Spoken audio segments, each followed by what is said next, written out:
Call our meeting to order and begin with the Pledge of Allegiance. I pledge allegiance to the flag of the United States of America, to the republic for which it stands, one nation, under God, indivisible, with liberty and justice for all.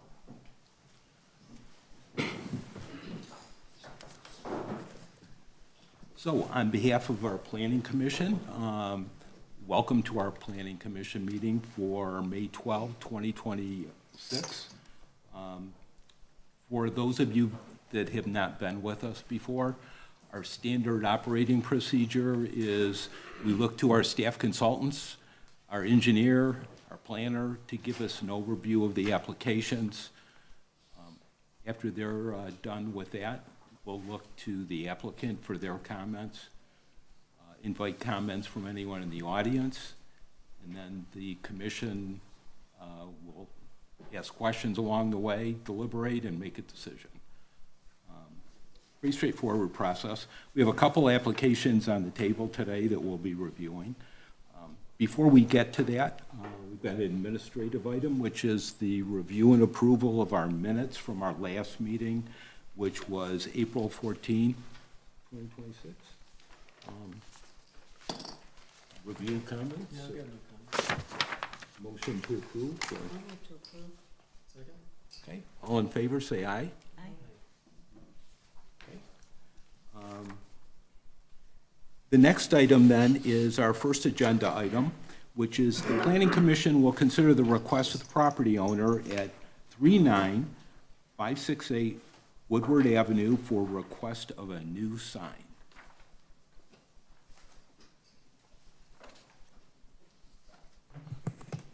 Good afternoon. Jill Boehm with city's planning consultant with Giffords Webster. We've got a couple review items for you tonight. The first one, 39568 Woodward Avenue. I was going to say this should be a really straightforward application. Since we've been there, done that once. But I think it is pretty straightforward. So it's in this location here at the southeast corner of Long Lake Road and Woodward. An area that we will be talking about a little bit later. This is a request to install 2 new wall-mounted identification signs. This is really a replacement of 2 existing signs for the Brugger's Bagels.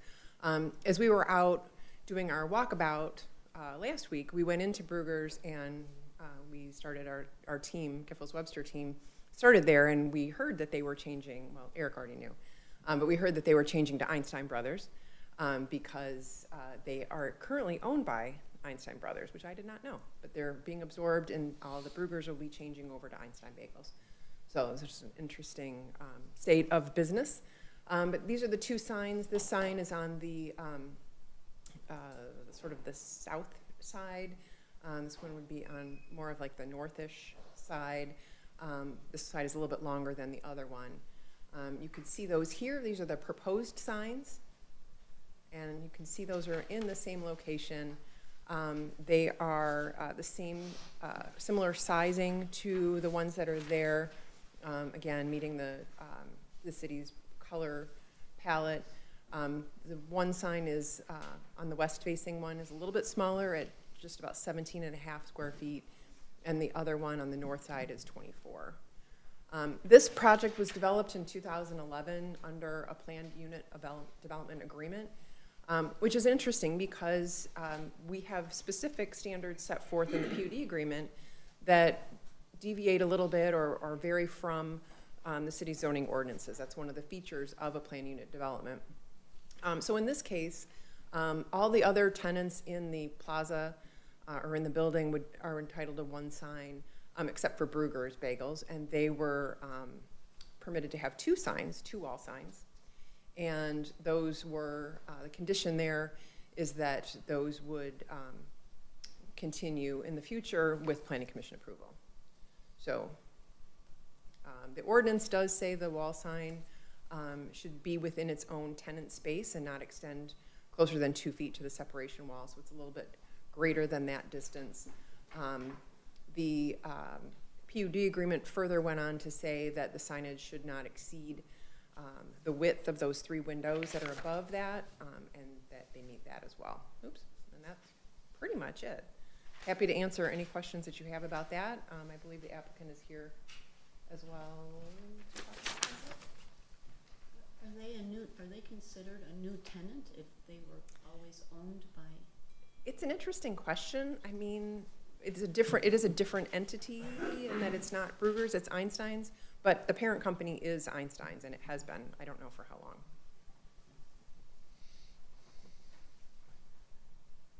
Okay? Okay.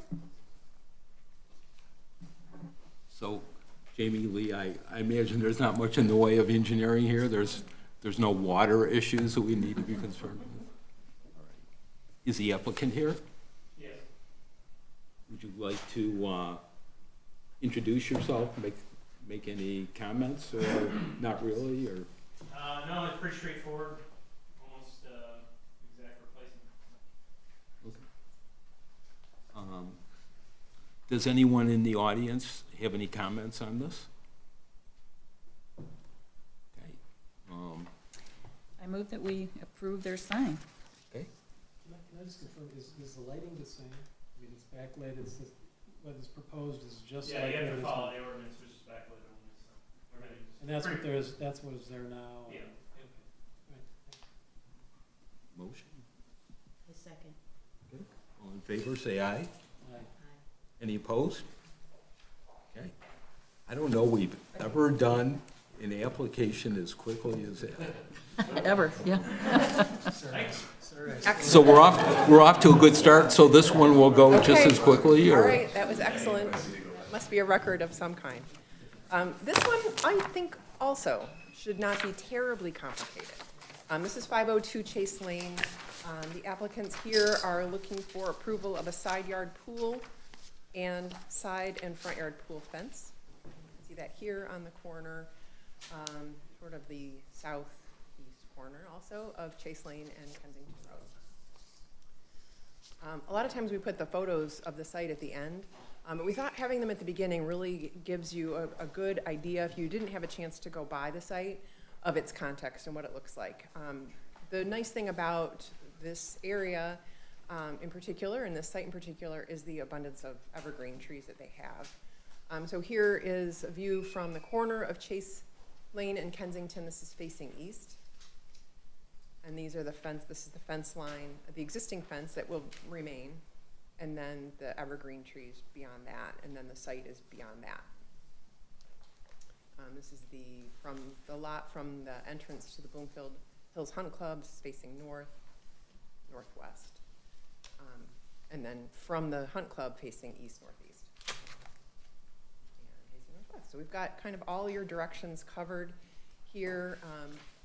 It's, again, a nice, mature evergreen screening beyond that split rail fence. So now getting into their project. They're looking for a swimming pool. And the Planning Commission's task here is particularly for a side yard, that there's something about the lot, the shape of it, the topography or tree coverage that makes putting the pool in the rear yard impractical. And we'll show you what that looks like in a second. Putting the pool in the side yard better preserves the natural character of the property, and putting it in the side yard better protects neighboring properties from disruptive views. Similarly for the fence fits the look and feel of the surrounding neighborhood. There's not a safety risk from it. The material and design are consistent with nearby homes. Trees and vegetation disturbed as little as possible. The fence will be screened with landscaping from the street and neighboring properties, and landscaping will be kept up. No hazard for drivers, doesn't hurt the value or development potential of neighboring properties, and doesn't block the views of neighboring property owners. So keeping those things in mind as we look again at this project. You see the subject site there, and again, from the, we saw from the street view, those evergreen trees that are along the back and the side of the property along Kensington Road and along the back of it. And that shows you, actually, if we go back also, well, maybe not as much in the other ones, but another pool. Let's kind of think about that location when we look at this project here, where it's very similar. So because this is a corner property though, we do our yard consideration maps, determination maps, and we have a front yard on Chase Lane, but we also have a front yard on Kensington. When we draw those lines, we have the green area, then the side area is here, and those are the side lot lines. And so really, the rear yard is really just this orange, peachy colored in the corner. So thinking about placement of a pool and a pool fence in that small area is something the Planning Commission is asked to consider. So here you see their proposed pool, right in line with the back of the house. So the house, again, maybe I'll go back to this one again. So you can see in the white outline, there's a lot going on here in this graphic, so bear with us. We've got the white, which is the house, and then we have the pool that's right there behind it. And then this fence is surrounding it like that. So we have that, we have the fence that sits in the front as well as the side, enclosing the backyard. And a little tiny bit out on the other corner too. So again, the pool is directly behind the home, central to the lot, similar to other neighboring properties. Now we've turned the project a little bit. So now Kensington Road is at the top of the screen and Chase Lane is here. We've gone clockwise to orient you. So if you can remember all of those evergreen trees that are along Kensington Road, as well as in the back here, the back of the property, the applicant is adding some landscaping, additional landscaping right around the pool area, and then some significant improvement to landscaping in the rear, and then against the neighbor of theirs to their east. 36-inch high viburnum and the Norway spruce and giant green cedar mix. And those are alternately in front of and behind that fence. And that is the last image. So I'm happy to answer any questions that you might have on that. Maybe I'll leave this one. And then I know the applicant is here as well. So there's two applications that we're not gonna do them in tandem. I mean, we've got. We're gonna come up and talk about the drainage, so you guys are comfortable, and we'll address the grading, but then the grading is a separate item Okay, via the waiver. So you want- section ordinance. yeah. I'll do it twice. okay, all right. I just wanna make sure I got that right. This allows you to think, and I don't know if you want to talk about that, but it seems that maybe thinking about this with respect to, well, I'll let you talk about your grading if you need to. As I reviewed this, I guess the question I had in my mind was, could you do one without the other? I mean, does one impact? No, you can do them separate. Okay, On this one, you can, 100%. all right, okay. Jamie? Give me a second, we're gonna switch presentations.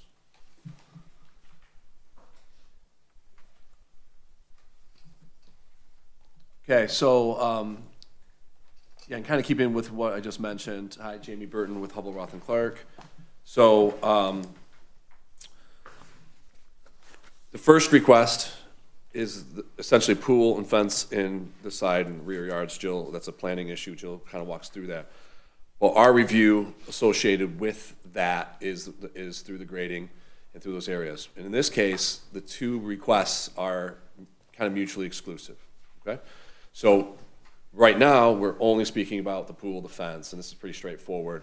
So the drainage works, the pool, around the pool works. The subdivision itself was designed for exactly all of this. Side yard swales going down, side yards, catch basins behind every home going into the retention basin. It's all kind of, you saw the photos, are all really kind of contained. The retaining walls all meet the ordinance, and we don't have any concerns with utilities. So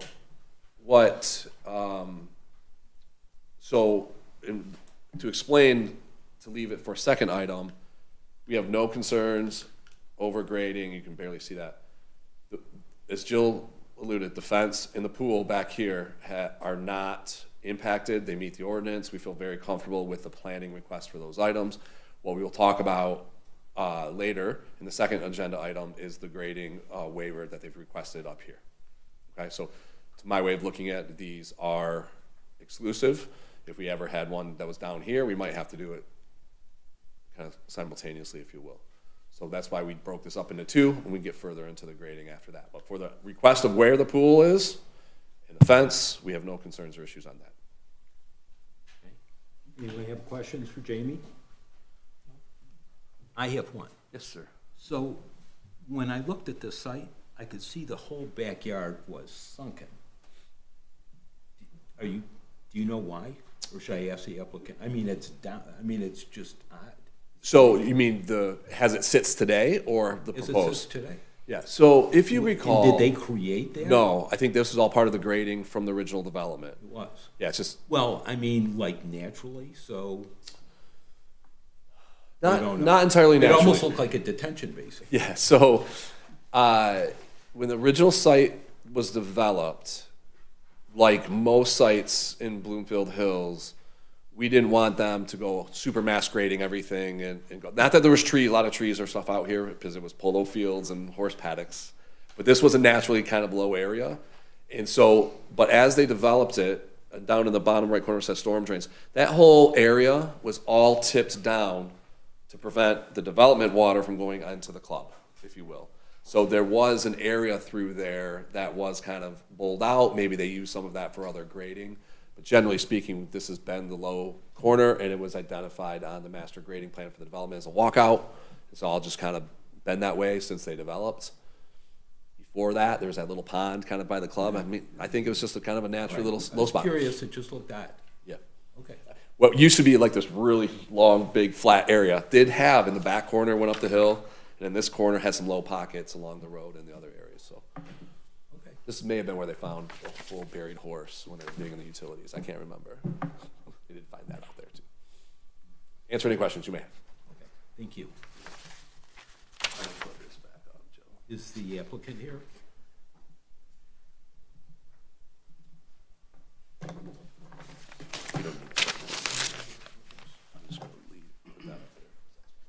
Good afternoon. Thanks, Joe. Thanks, Jamie, for your thing, and thanks for having me. My name is Matt Mosier with Mosier Design, and I am helping the homeowner who is here right now. This will be his new home, and helping them develop a nice property and trying to balance everything they want with being respectful to the city ordinances and knowing a little bit about what we generally like to see here. So in this particular instance, it's fairly straightforward in the fact that we obviously have two front yards, which creates sort of an awkward side yard that, anybody else would think is a rear yard.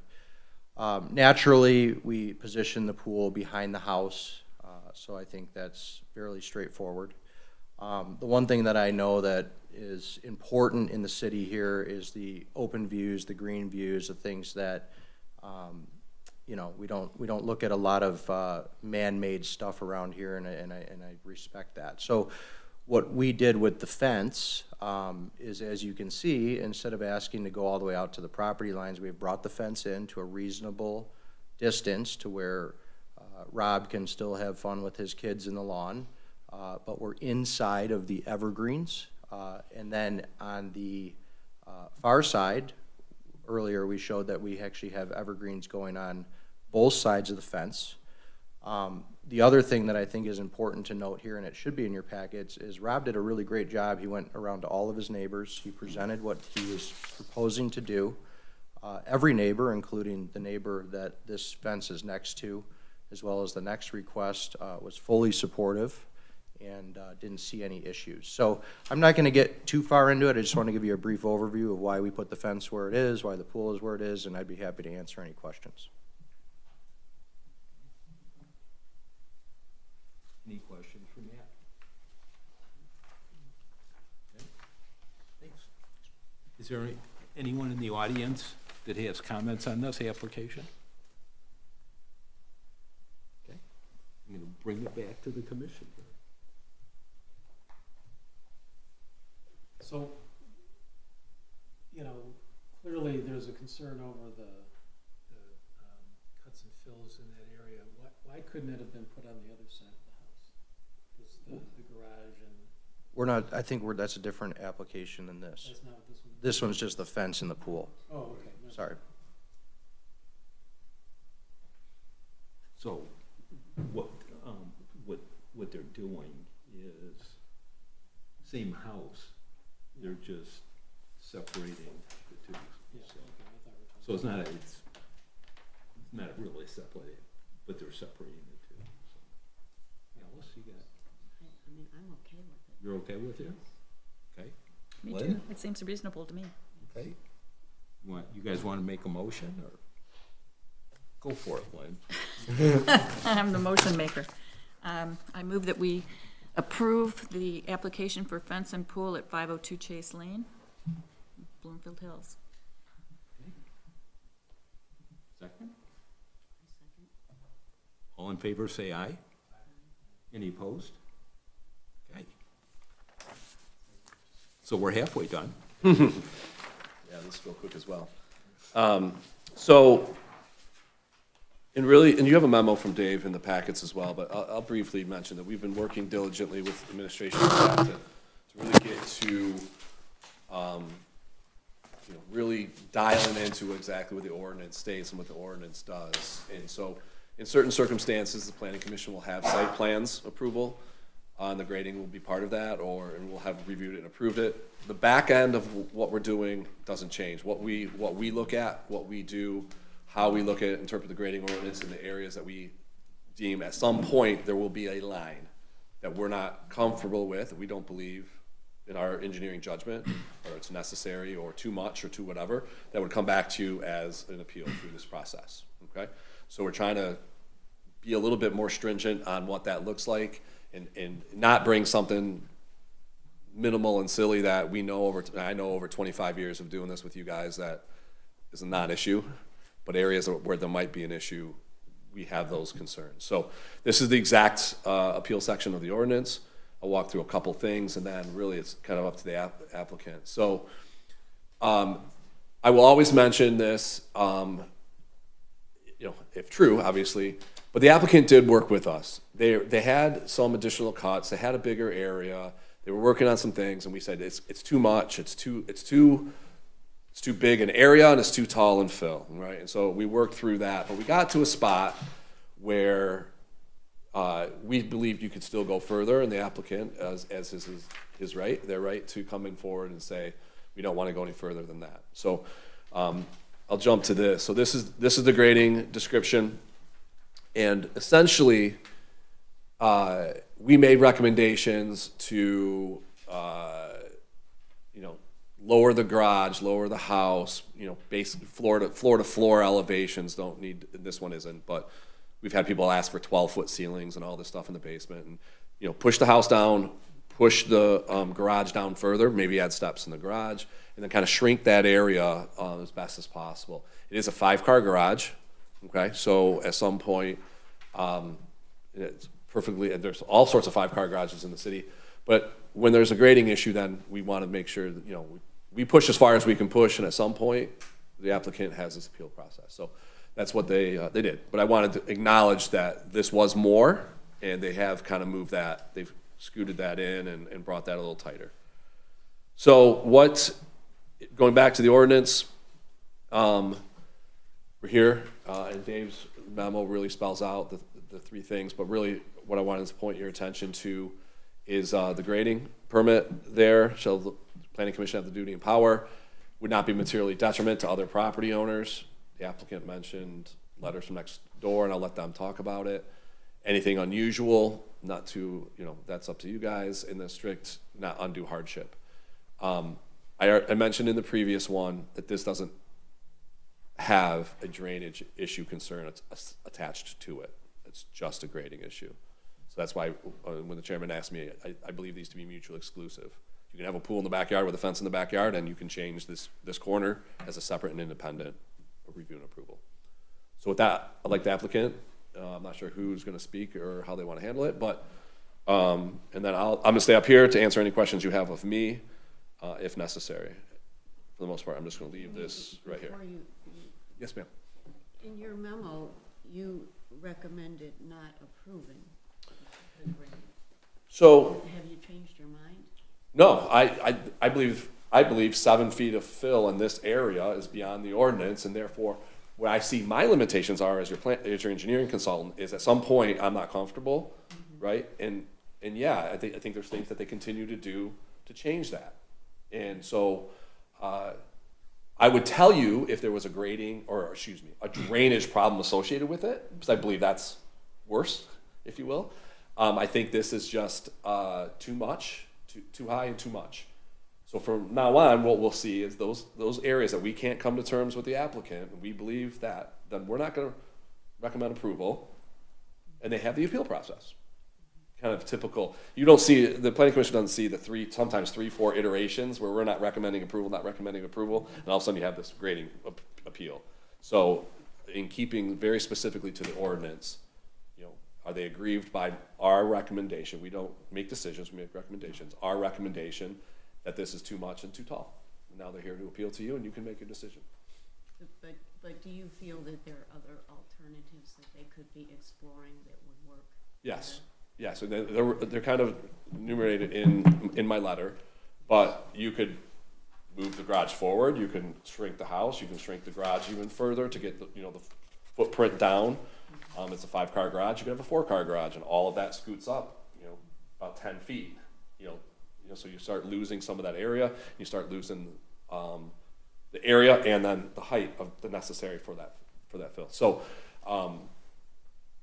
and maybe all of those are acceptable to the planning commission, but at some point I have to draw the line, and that's how we're gonna deviate from a little bit how we did before, but just, we drive, we push, we deal with the stormwater management as far as we can. At some point, this needs to be approved by the planning commission per the ordinance.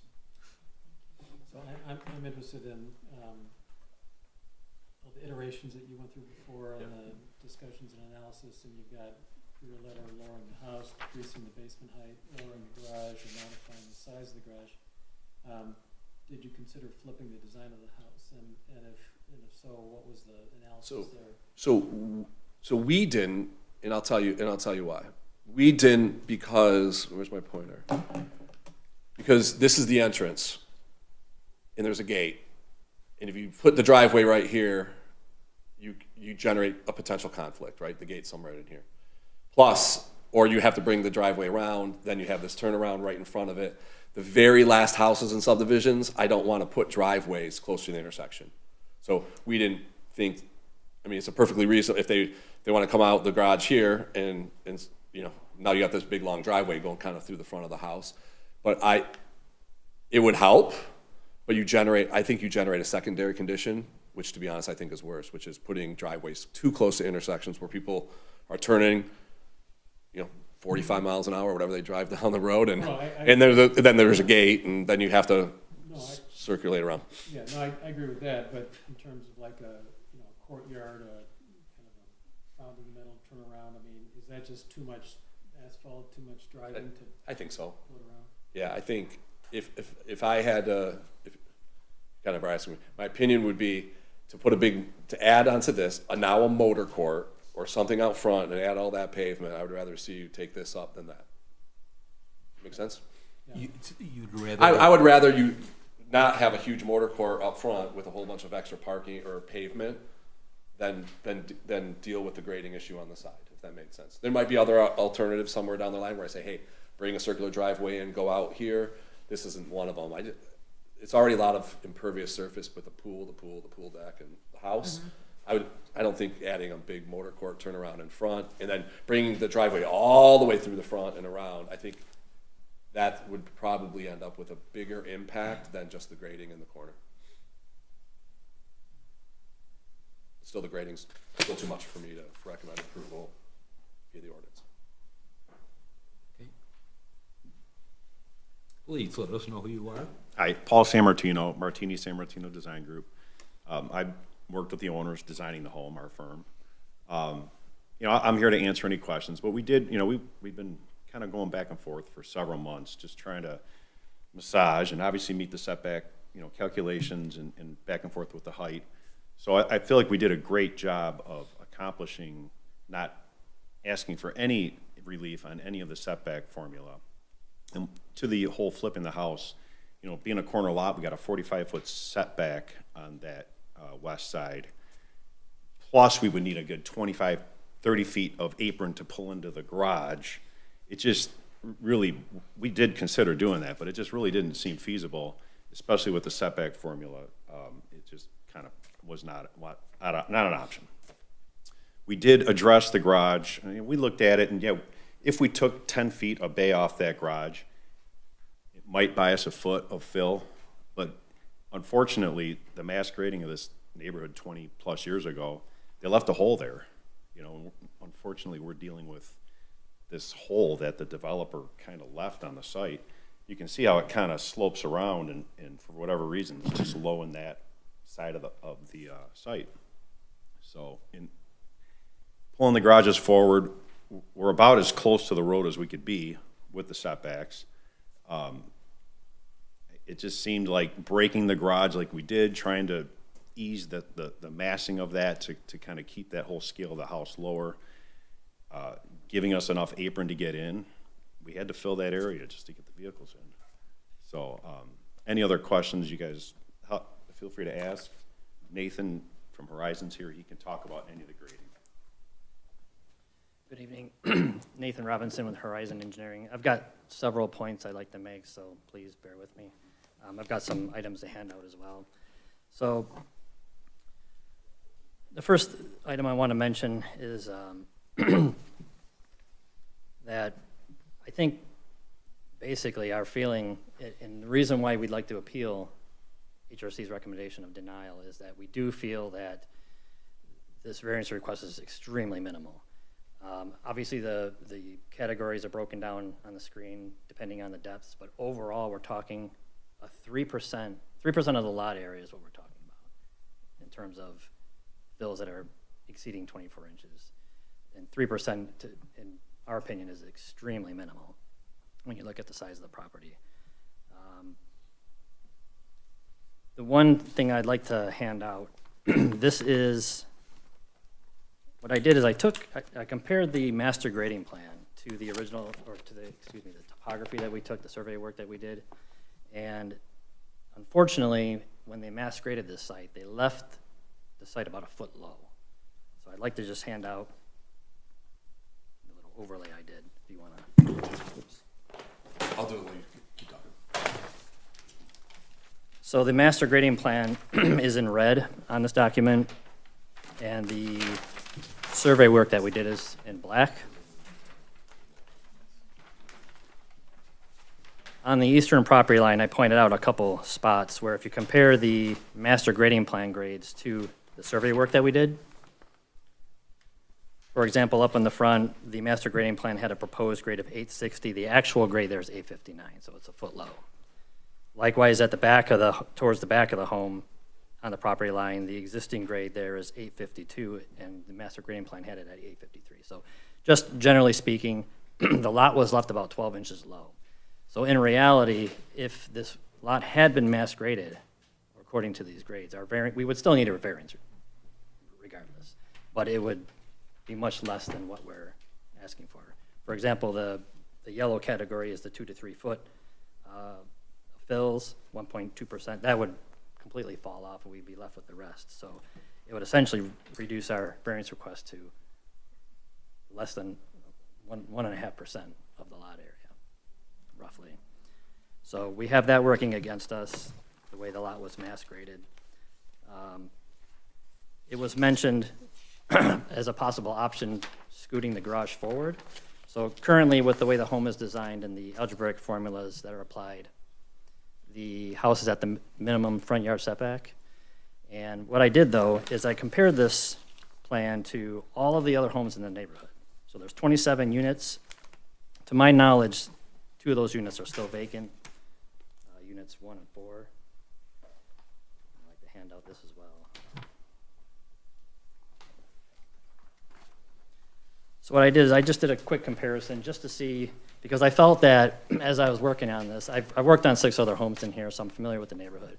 But as we've been working on this, I felt that when we considered possibly shifting the garage forward, I thought to myself, you know, this already seems closer to the street than I'm used to working with in this neighborhood. So where is this actually at numerically? So what it is, I went through all of the lots, and I created this table. So we got the unit number, we've got the address, we have the front yard setback.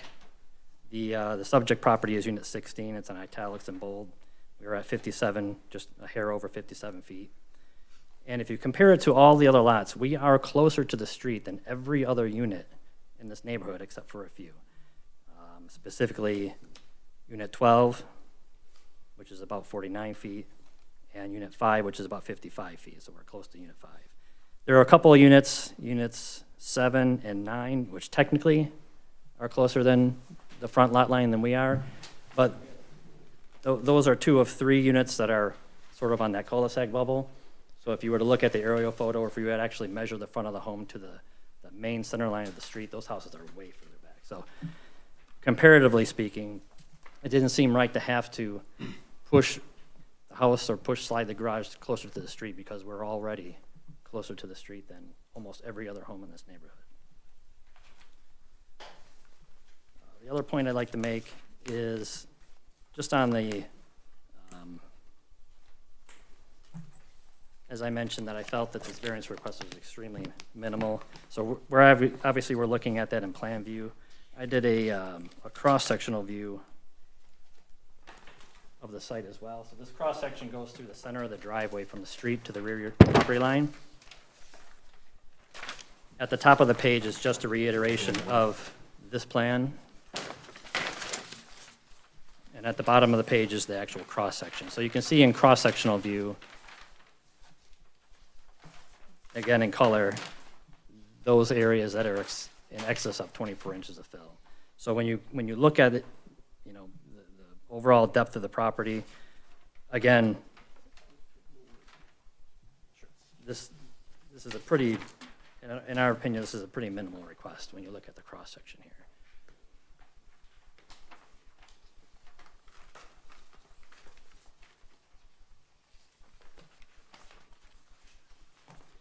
I also want to address, so it was also mentioned that the option of possibly pushing this house into the ground. So I've got a couple issues with that from an engineering perspective. I guess the first issue that comes to mind is, so we've already reduced the basement wall height by 6 inches, which also brought the front yard grade down 6 inches. And again, I compared this home to every other unit in the neighborhood. And in general, the master grading plan is set up so that the front grade of these homes is to be higher than the street. We want it was designed so that every front yard of these units drains to the street.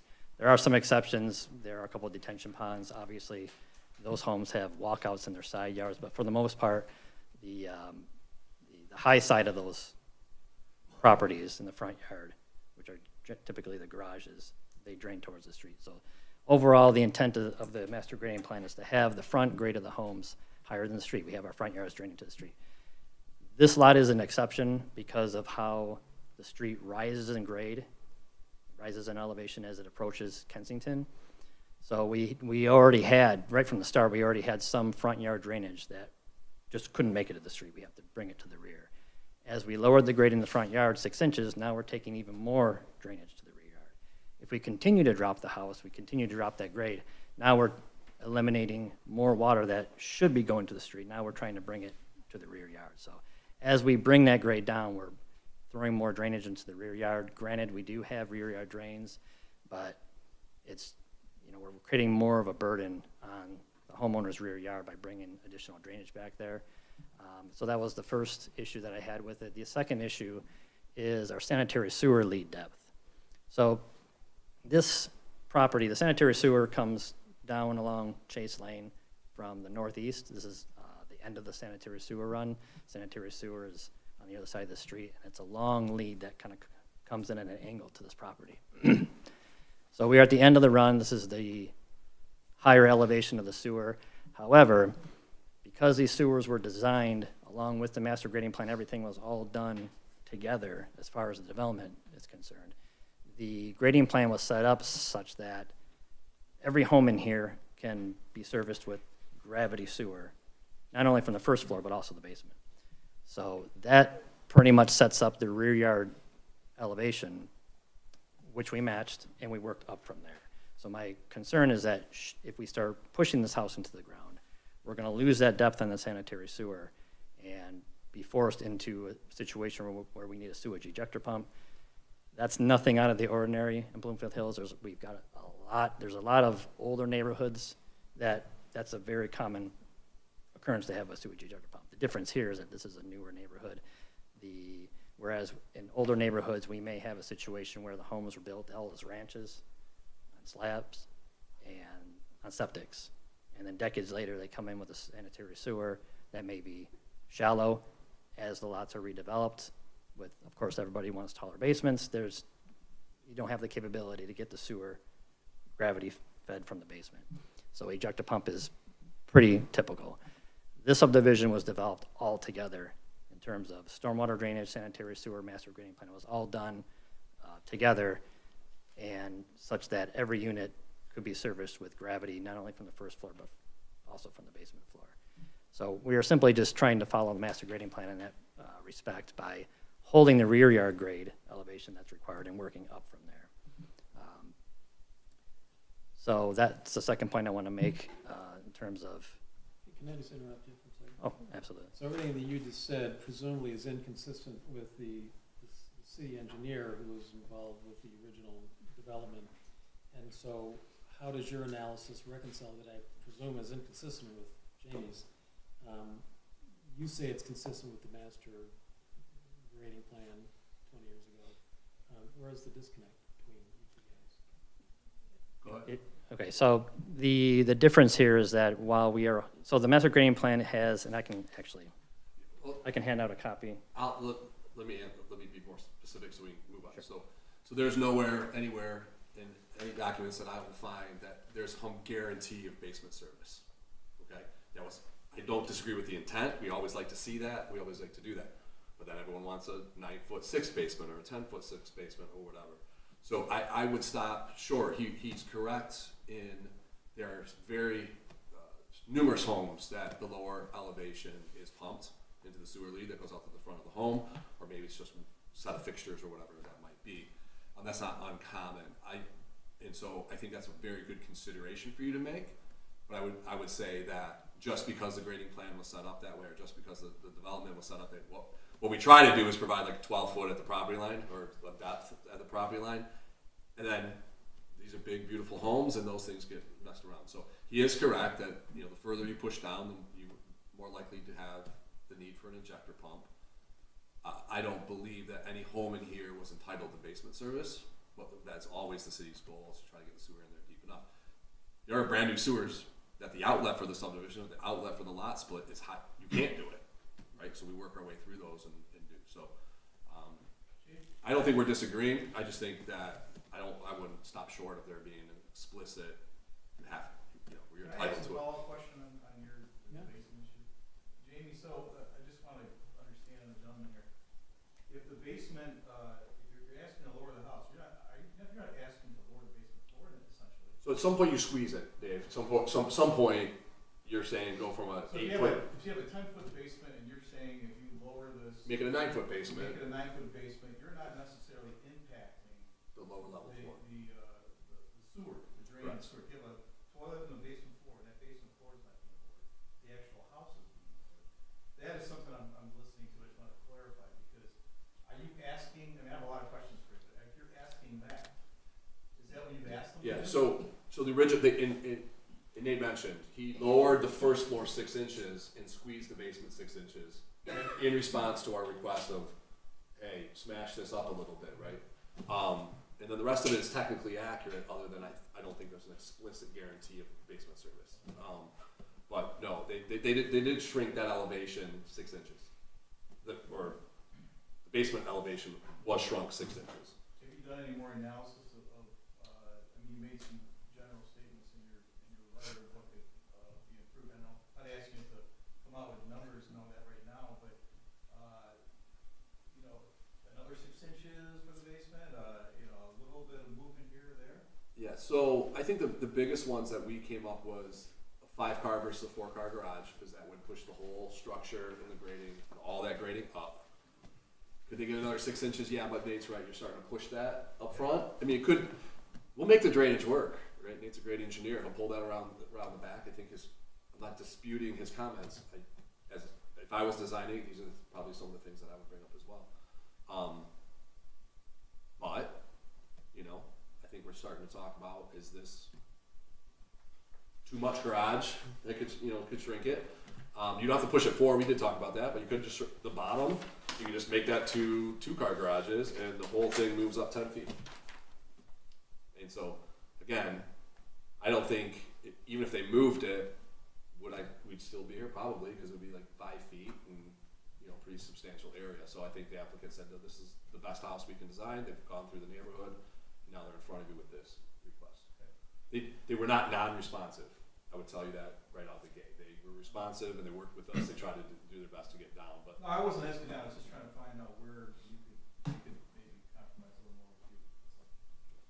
Jimmy, can you also help me understand why I shouldn't be worried about water getting pushed off to the neighbor when you look at these elevations? So if you notice along that property line, that's a steep grade, and there's like a side yard swale along the side, and the wall's pulled in a little bit, enough room where, and all of this kind of works its way down. But they've left that last retaining wall out. There's drainage underneath the retaining walls that they've added, and all of that just goes straight down the property line. It's going uphill towards the house by probably about 5-6 feet. So I feel comfortable that any water over there in that corner tract is not going to go on the neighbor's property. It's going to come straight down the property line to the catch basin. And the driveway has a curb on it, and it's pitched towards the street, so none of that impervious surface makes it onto the neighbor's The property. retaining walls are drained behind the walls as well. So you've got a buried drain down to the swale to the south? Or? Yep, straight down the side property line. I also just, How tall is the basement right now? okay, so I was gonna touch on that. So I just wanted to make it known that, so right now we are at 9 foot 6 inches, which is not out of the ordinary. I've worked on 6 other homes in here, and all 6 have 9 foot 10 basements, and I know that because we did the foundation certificates on all 6 basements. There was another home in there that has a 9 foot 8 inch tall wall, which is house 616, and house 540 is upwards of 12 feet. I'm sure that some of the other homes in there are on the same order, but at 9 foot 6 inches, we are not, we're in line with all of the Is other. that floor to floor? That would be top of Floor height. the foundation, top of foundation to So floor to ceiling? Yes. roughly. Which is not unusual for this kind of house, I'll give you that. So let me make a couple of comments from what I just heard. First of all, I would, building a house like this, I would not want a pump. I think to tell the commission that it's acceptable, they have a pump to the sewer, I don't think we would encourage that. How much slope do you have from the house to the sewer connection? Is it in the front? The sewer connection's in the front, it comes across the street, there's a kind of a diagonal line that comes across the driveway approach, and then it runs. into the So front are of the you basement. just like, you're at the minimum? It's not at minimum, but what we try to do, generally speaking, is from the top of the basement floor to the invert of the pipe, which is the bottom of the pipe, about 2.5 feet. So that allows the sewer lead to clear under the basement footing with, say, maybe 10 inches of cover between the bottom of the footing, because once it enters a structure, what is the slope on that? 2% once it enters the structure? I don't remember what the slope is once you get inside the home, but outside the home, it's a 1% slope. Within the home, it's a 1/4 inch per foot, just about 2%, I So believe. the bottom line is, that's not a good solution to have some kind of pump in your house, not if you're building this house.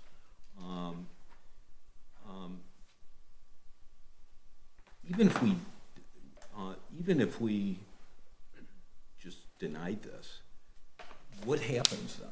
So I'm looking at this. How many steps are there from the garage to the first floor of the house?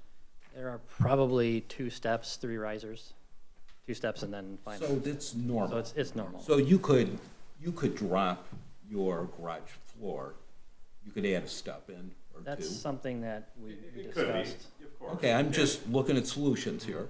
So, I mean, one solution is you can drop the garage floor. That doesn't accomplish what you have going on here, though, because even if you were just to lop off the garage in the front, Well, the because. garage in the front isn't really affecting it. No, but I'm looking at, you still need a garage, right? Right, correct. So, so if you take that off, I mean, the reason you're close is because you've got the garage in the front of the house there. You've got that one, is that a one-car garage or It's two? a two-car in the front and then a three-car in the back. Okay. So at a minimum, you're gonna want a four-car garage here, right? I'm assuming. Right. So, if you pushed it forward, you're still gonna have this grading issue. Correct. So, what I'm looking at right now is if we eliminate the front garage, still has a grading issue. So he can, if he pushed this up and looking at the elevations, it's a pretty house. I mean, it's an Can't attractive. push the house closer.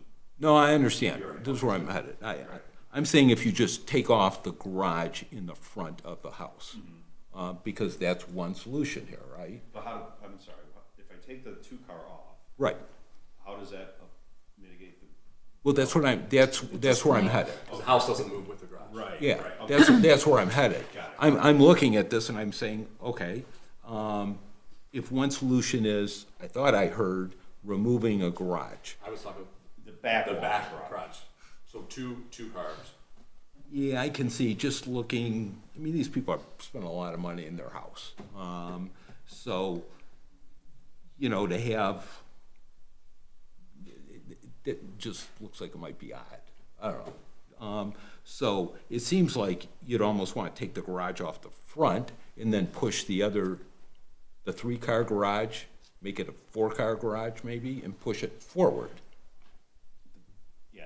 I mean, that's The problem just. is, the formula now comes into play, that cuts too long and it's too close to the side yard. The setback. The setback The formula. algebraic setback formula that the city has. So, I don't know how that, I guess, I'm So- curious how that would even be a factor. well, So I'm trying to understand alternatives. well, yeah, no, I understand, but the length of that three-car garage that faces the side property line, based on that length, when you cut that and that height, that's as close as that can be to the property. So if I make that Longer. four-car, I have to go farther away Got it. because of the formula. Okay, I understand that.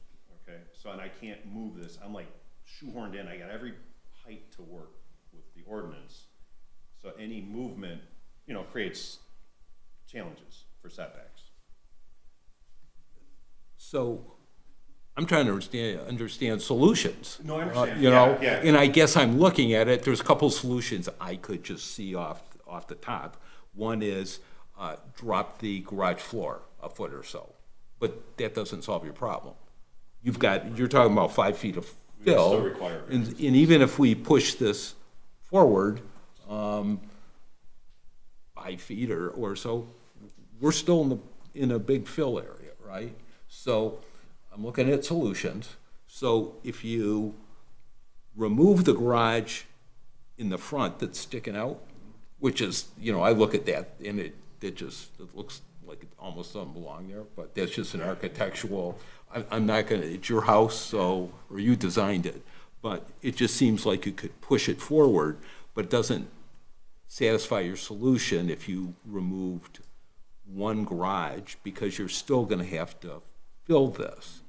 So it'd be nice as a commission if we looked at this and said, well, gee, there is alternative B. So if we walked out of here and said, well, we didn't leave them just sort of hanging, if you will. So I'm looking at this and thinking, if I was sitting in their chair, what would I do? I'm not sure I see, Jamie, a solution. It seems like, you know, maybe, and I'm looking at this lot. I mean, as soon as I walked out there, in fact, it was a question I asked at the beginning, why is this whole yard sunken in the back? It looks, because the lot on the east side is higher. It's almost as though, I told you, It's it a was straighter, almost, yeah. it almost looks like a detention basin. And it's sort of out of character with the neighborhood. Everything else back there is flat. Everywhere else around. except they've got a hole in their backyard. And so, and interestingly, Commissioner Hostler asked the same question I was thinking about, which was, gee, why not put the garage on the other side of the house? And you addressed that, because I looked at the grades when I looked at this, and I thought, well, why not flip it? But you address why you can't flip it. So what we've got is a circumstance where there are some extraordinary circumstances here. One is, Yeah, I think you're getting towards so, the strict application of this leaves you really yeah, not in a lot of okay, choices. and that's what, so as I'm looking at the circumstances, what I see is, one solution would be to flip the house. However, in the circumstances, he can't do that, and there's a couple of reasons he can't do it. One is because of the, I'm gonna say it's a side yard setback, but it's really a front yard setback because it's on Kensington Road. The next is, he's right at the entryway, and I get it. You don't wanna have, not only does he not wanna have it, I don't think the city wants to have it, okay? So that's an extraordinary circumstance. I'm looking at this lot. In every lot that we've looked at that has ever come in front of the commission that I'm aware of, that's come in front of this planning commission in the last 15 years that I've seen, they're all generally flat lots. This one is sort of like the anomaly. It's just, it's almost like the guy who had the pan, who was grading it, he stopped, you know? Nobody launched that day. He just ran out of dirt, and they had a deal, and it was, he lost the dirt, and he was done, and left a hole in the backyard. And so if we go back to, can we look at the house a second? If we look at the modifications that are available then, can't flip the house. Even if he pushes the garage up, he's still gonna have fills, and even if we push him and say, hey, drop, and I imagine you'd probably drop, if we asked you, you'd probably drop the garage floor a bit. But then you end up with problems because if you're tight now, because you need steps, right? And now you're gonna have to push it out further. I don't know what the depth of your garage We would is. normally do minimum 24 feet. Because of this situation, we're at like 22 and a half feet. We've already compromised on the size of the garage depth. Which in terms of depth for this size house, it's at 22 feet, it's pretty shallow. So, going back to the appeal process, so those are all, I didn't hear any of those solutions that aren't doable, but are they reasonable, practical, and with a strict application of the provisions of the grading or create undue or unnecessary? Number 3. I think, Walt, that's kind of what you're getting with you're kind of working. Well, a little bit. Yeah, I mean, you've seen me over the years. I'm not a guy who's generally as relaxed as some, but this seems like Like a we're not unique. protecting what God created here. This is a man-made development, and this, like you said, is poorly managed how they filled that. And unfortunately, we're trying to figure out how to deal with what happened 20 years ago for this hole. Do you think HRC was out there? I'm just kidding. I don't know. Hey, I think, Walt, you approved the grading plan. The site plan approval. No, this was before me. So what do you think? I mean, is there like? I'm making a jump here, Chairman. I think you have been talking about, I'm not trying to make their case. They provided a letter from the neighbors. It's not material detrimental. It's unusual. The mass grading is a different scenario. Number 3 is any other alternative might be worse. I'm paraphrasing. So to me, that's why it becomes in front of you. You have to make those determinations.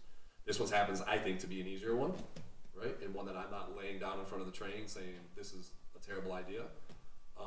But still, per the ordinance, it comes before you guys to make those 3 calls. So I'm going to pose this question to you. So from my part, as I look at that garage sitting in the front, again, I'm going to say that looks sort of like an anomaly that it's sticking out there. Well, have you seen the house drawings? Yeah, I did. It looks more, the Yeah, no, mass I is did. broken down. I looked Yeah. at your drawings. Yeah, it still looks like an anomaly, right? It's 57 feet from the property line, which is closer, you guys said it, it's closer than everything else. I just looked at your listing, everything else is about 75 feet.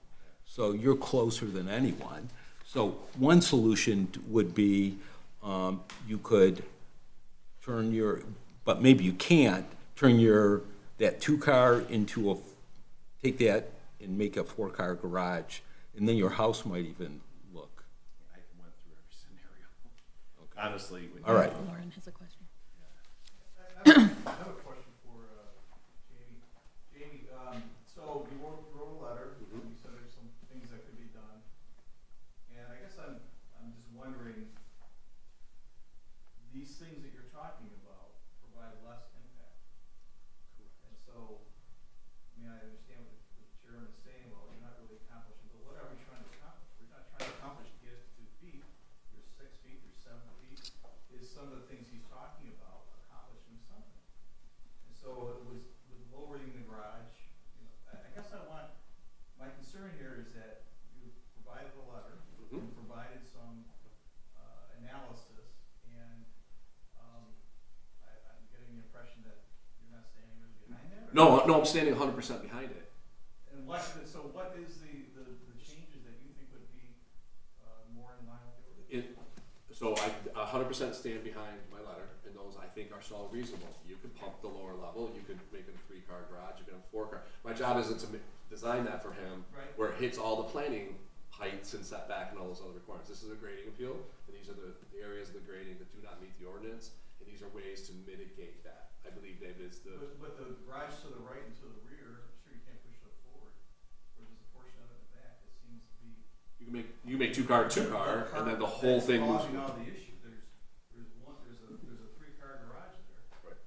And there's a section of it that goes towards the back of the house that seems to be the whole issue. So Dave, this is what I was looking at. So as I'm looking at that picture, so my impression is the front part of that front garage, that looks like you could lop it right off almost, which is what I was trying to say quietly or couched.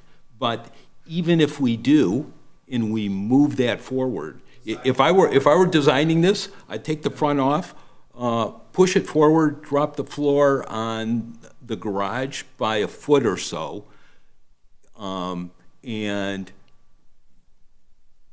If you do that, that'll reduce the impact significantly. I agree. I'm stuck with a 3-car garage. well, I guess that's so you're saying because you're tight up above, or you could reduce the depth by a foot? So, may I? I mean, we're so Let me close. We're so close. I don't want to.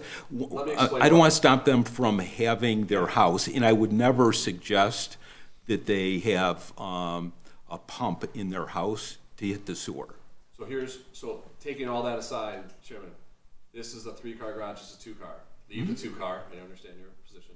Make this a 2-car, and then all of these walls move up the width of one garage bay. So all That's of this, exactly what I'm all saying. of this shrinks down. It shrinks uphill, and it shrinks the area and the amount. So the 6 and 7 go away, maybe some of the 5 and 6 go away, and all of this area shrinks by taking, instead of a 4-car garage, 2-car, 2-car, and this area is here. That was my recommendation. And to Dave's point, that's how I would still recommend that to reduce. If this was only a 2-car garage, I'd be like, come on, you need a 2-car garage, right? But to me, you can move all of this up. All of this goes uphill and smaller by the width of one garage bay.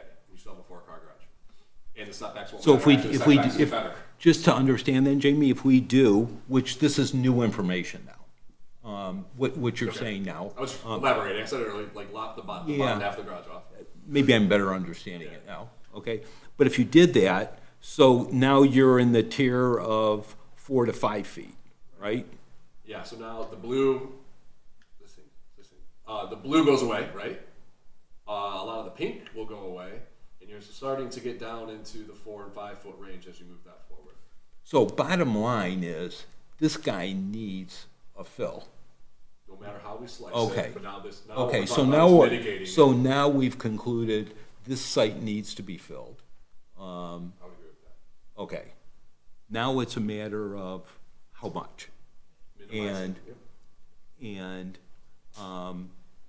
so alternative one then, now we have alternatives. One is to make the garage, instead of a three-car garage, a two-car garage, which reduces the amount of fill.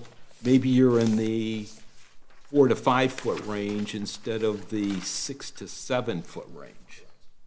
So we're reducing the amount of fill by 2 feet, okay? And the area shrinks. Now, I guess you guys could look at that and say, he seems to be happy right now with 5 feet of fill. I guess if you dropped your garage floor by 2 feet, then he's happy. Can you drop your garage floor? Well, you can drop the floor. I mean, because something needs to be done here. I mean, so the way I'm looking at it is it also reduces the impact of the retaining walls. I mean, not that you care. You know, when I drop that floor, I have to drop the 2-car that's in the front with it. They all have to be the same, right? Well, I don't know that They you do. would or wouldn't. No, They're they stacked, do. they're stacked up right next to each other. Which throws my formula, the beautiful formula that we have to abide by. It'd probably help it, actually. No, because now that building's taller, dropping that grade. The average grade didn't change though. Or will it? No, the average grade would not change. So I'd have to see how that, you know, because if I lower this guy, this thing's growing. So the height changes, The height, which requires a larger setback. right. Yeah, it's a chess game with your formula and everything you do. You know, is- it's hard, guys, it's hard for this crew right now to help you design your house. It seems like we're really close, I guess, from the standpoint of, we've drawn a conclusion that this site needs fill. I think, at least and I think you a little bit, Jamie, would say, this is a unique site because of the way the grade is in the back. I mean, it's a detention basin back there, and it's not a natural. I mean, we always try to protect, one of the objectives of our grading plan is to protect those natural grades, right? So people don't come in and start redesigning the grades. This seems like an anomaly. It's a whole, That's the weird, not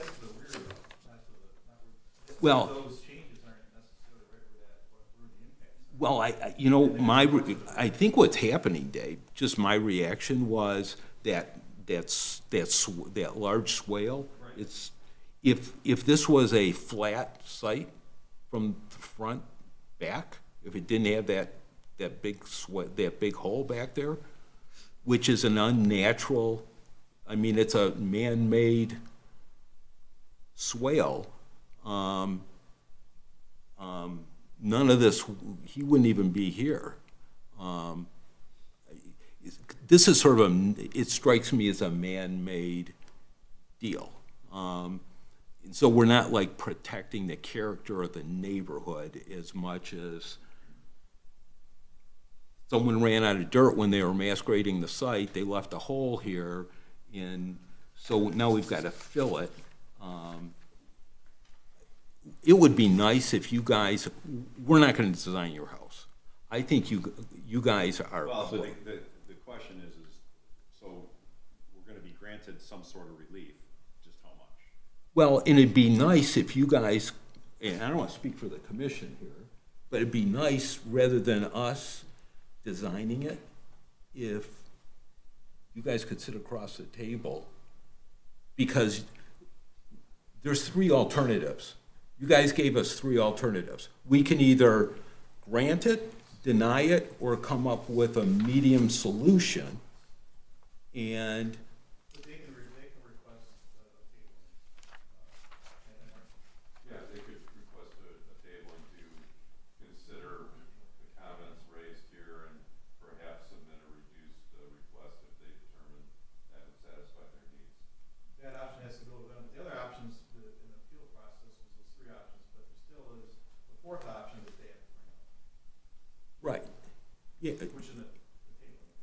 Yeah, and I guess, Dave, I'm not comfortable just denying it. I mean, I can't speak for you guys. But I think Jamie raises issues, that there's options here that maybe should be explored a little bit further. It appears these are unique circumstances to the site, some of which are man-made, because it's at the entryway. The city doesn't want to have the driveway on the one side. The character of the property, it's all man-made. And so, you know, I think some relief is necessary, but we don't want to fix it. Would you? Let me, I totally let me ask the commissioners, do you want to say something? Oh, no, just I totally agree with what you're saying. I think they should request a tabling and work on it a little more, so it doesn't get denied, then you're really in trouble. Yeah. What do you guys think?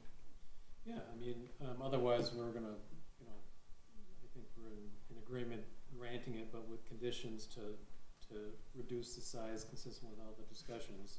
And to the chairman's point, I mean, we don't wanna do that for you unless you want us to, and I suspect you. No, we don't want you to design. Trust me. I don't know, we've got a lot of talent up here. Especially me.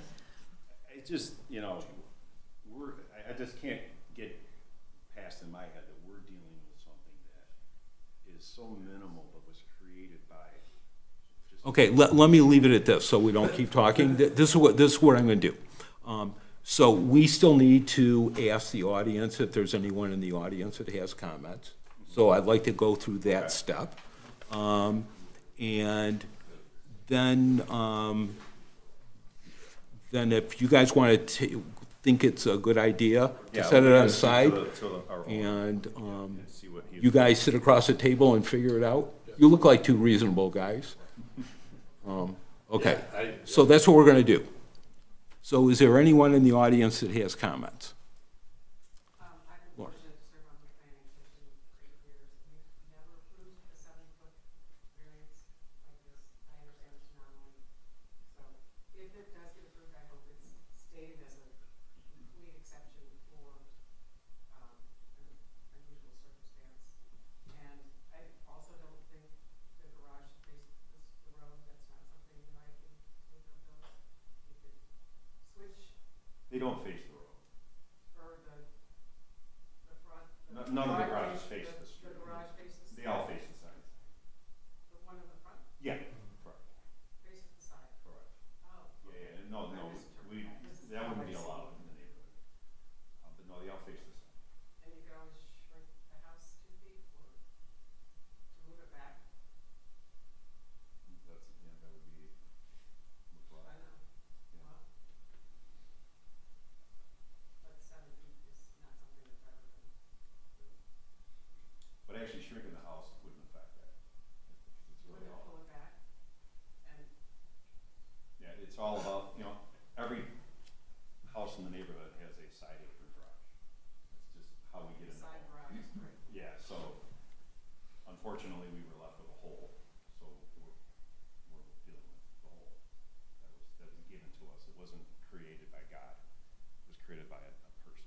And just to reiterate, so the existing grade out there, again, is 12 inches lower than it should have been per the master grading plan. So right off the bat, we have 12 inches against us. So in reality, had that lot been graded per the master grading plan, or at a minimum, then when the neighbor's home was built, and they would have brought up the grade on the common property line to the proper grade, all those fill items would have been 12 inches less. So the percentage of the fill would have been less than what's shown on there, that 6 to 7 foot. It still doesn't solve your problem, though. And to Commissioner's point,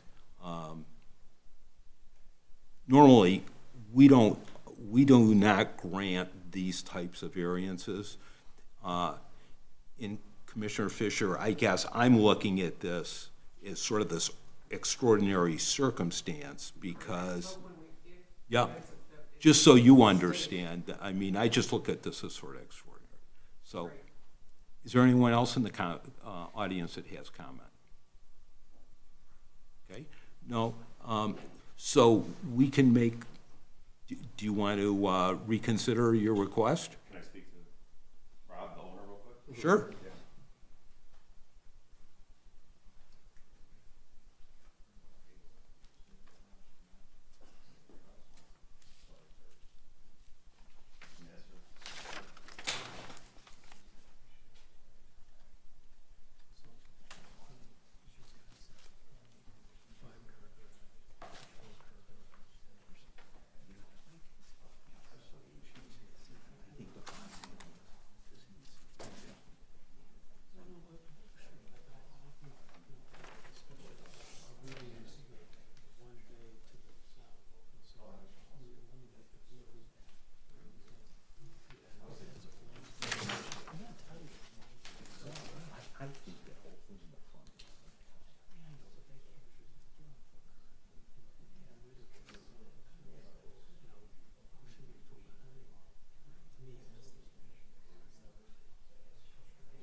So can we agree that we will drop a bay of the garage? We will make that change, and we'll look at dropping the whole garage.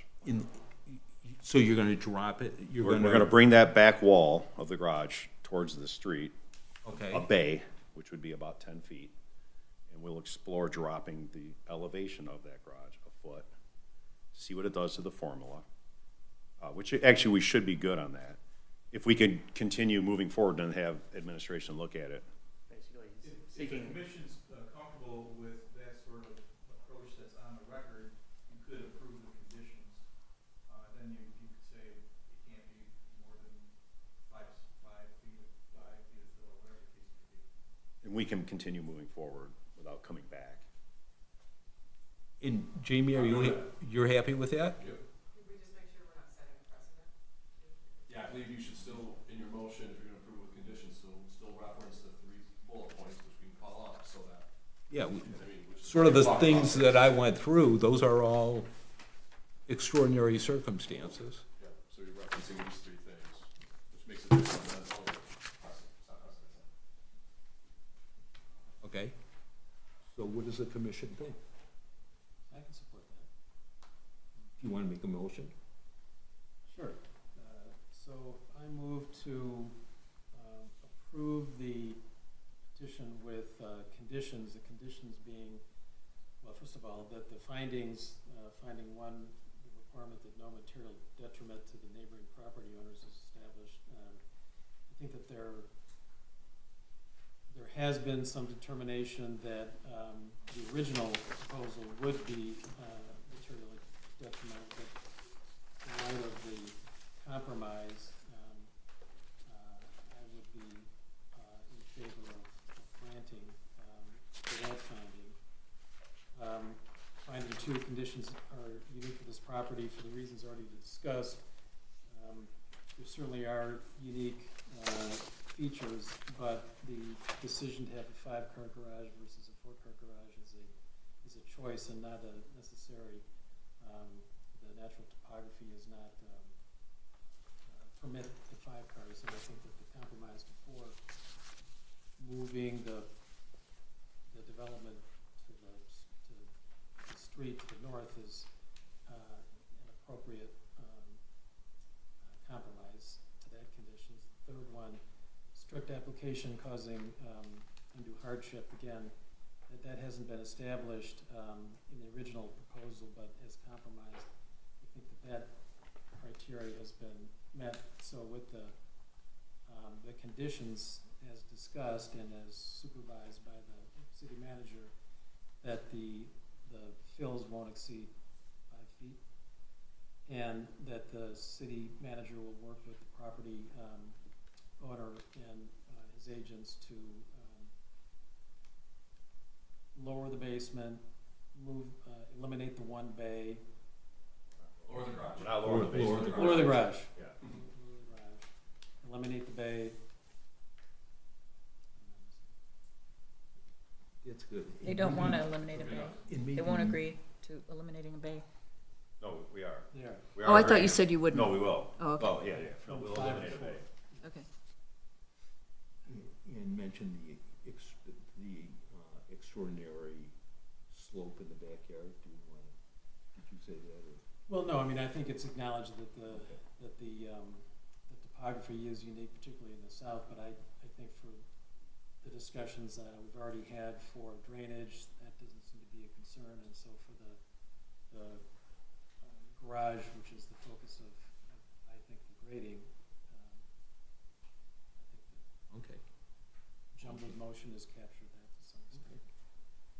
So, yes, sir. There was also a discussion about the proximity to the entrance to the subdivision. I don't know if you want to address that as a basis, limiting the options. Oh, well, and discussions regarding the location of the drive, for the reasons raised, it makes little sense to require a drive in any other location that as proposed. And I think that that's a limitation of the topography and the location of this lot. Good. Second, anyone? Second? Okay. Are you guys good with that? Yes. Okay. All in favor, say aye. Aye. Any opposed? Perfect. There you go. Thank you. Appreciate your time.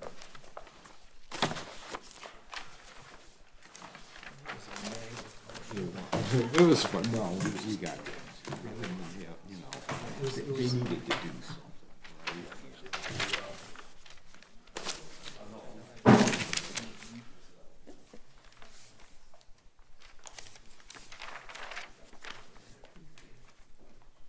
And I wonder whether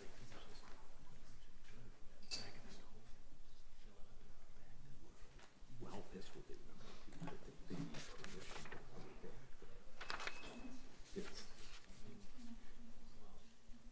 permission. What? Yeah. Oh, it is? I looked at that, I think there was a grading problem. When they put the subdivision, they should have fixed that. but- I go there all the time, and it's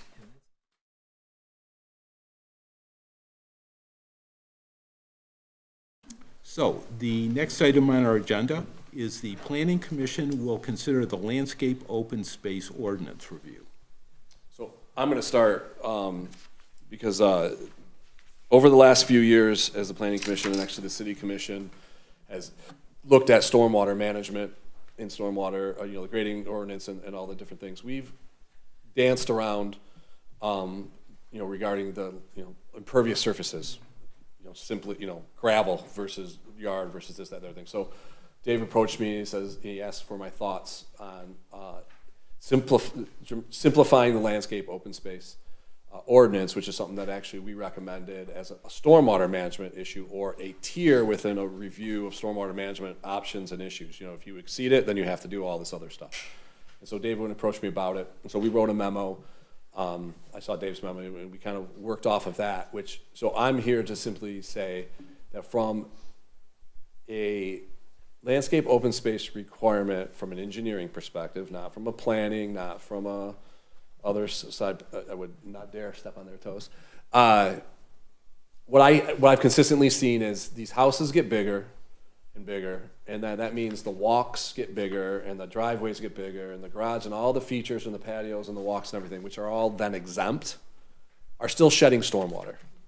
Okay, so and so what we're from our practice, we've been very good, I think, with administration and us and pushing applicants into, adding stormwater basins, adding leaching basins or whatever, but it always came back to, if it's hardscape, then it's gonna run off. If it's not, it's not, right? And we've gotten into a few gray zones there.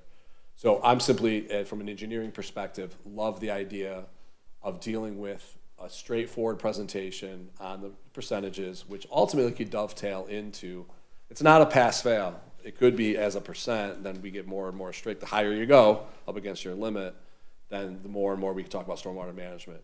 It's just been one of those things that HRC has kicked around here for a few years, And again, so as this came up, Dave asked me to kind of communicate that to you as it relates to stormwater management. The exemptions and the size of the house and all this stuff might be great from a top-down planning perspective, but from an engineer perspective, I'd like to see us ultimately get to a spot where, you know, whatever the number is, if you're 80% of the number, then we ramp higher and higher and higher into what the stormwater requirements are. But it seems exempt when there's not a table on it, but put a chair on it and it's a patio, just, it's still running, it's still surface runoff. So I wrote a little memo about it. From our standpoint, I'm not, again, not talking as a planning, talking as the engineer who implements on the stormwater side, going to a straight percentage without it seems to make the most sense to me. So that's, to kick it off, I guess, if anyone else wants to say anything, but my memo should be in your packet, and so therefore, if you got any questions for me, I would gladly answer them. I don't have a slide presentation. James, I make a point that this was brought to me by our planners, actually, who looked at this site. It's in the back of I've distributed before.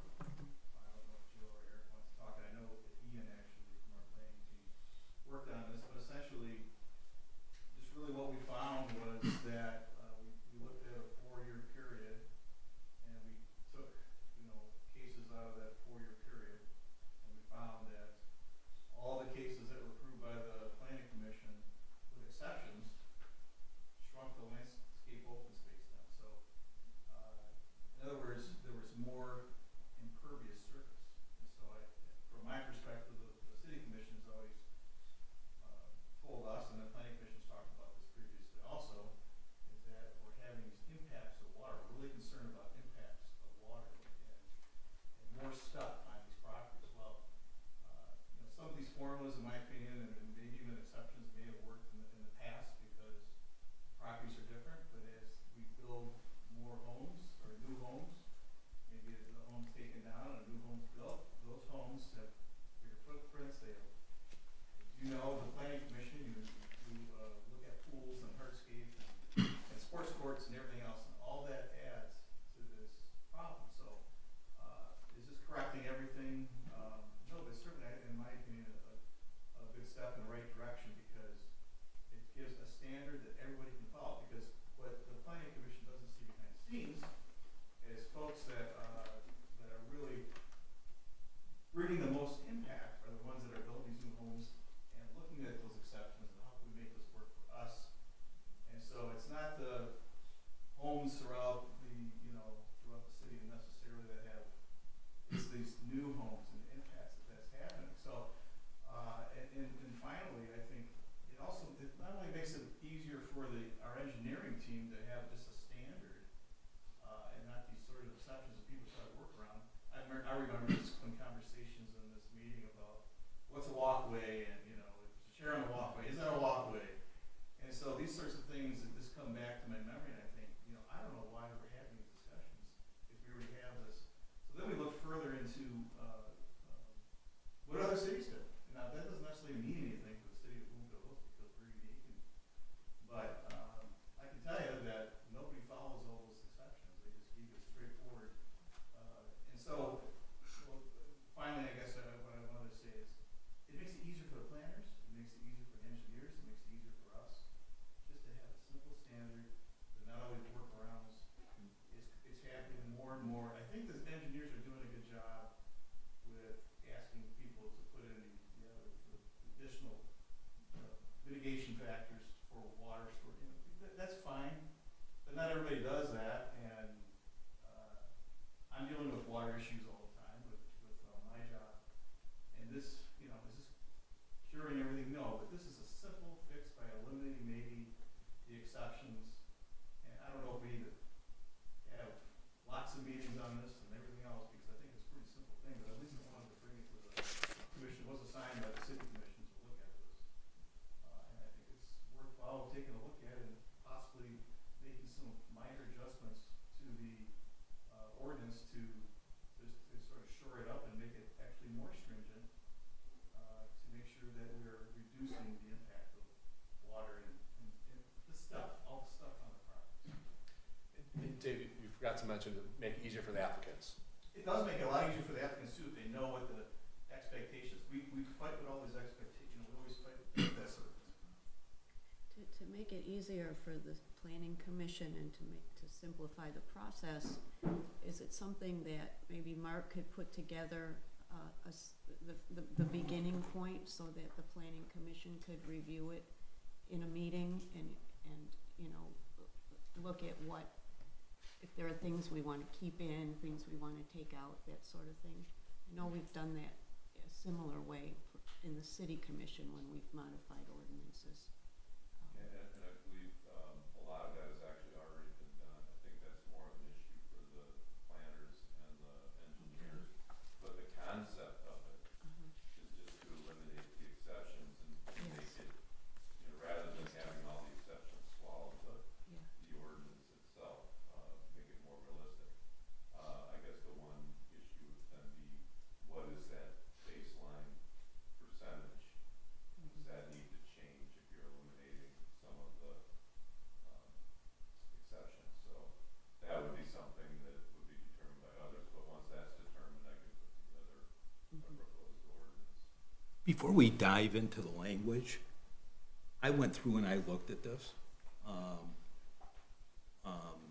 And I guess I want to just, normally when we do this, we have subcommittee meetings. And so we're not doing that now, but this is an important issue. And so I think I want to take a deep dive into this. So this is going to take a while.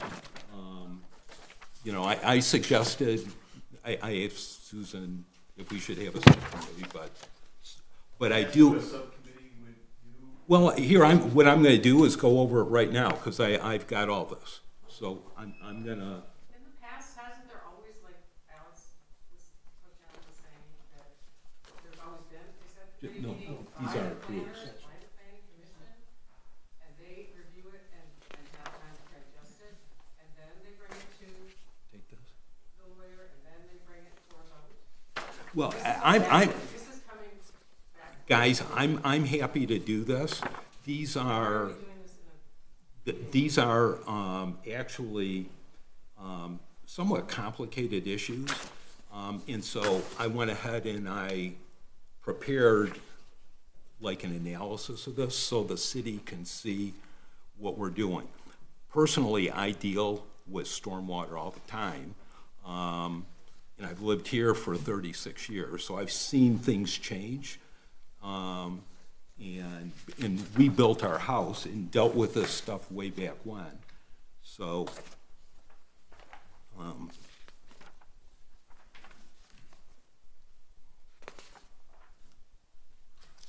would you mind giving this to Mark?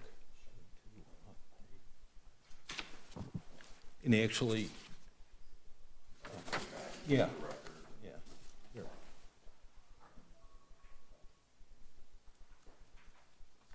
Here, I'm gonna give you guys one too. Sure. Got my last one? No, that's fine. I think I'm good. Okay, so I'm gonna step back here. So this is gonna take a while.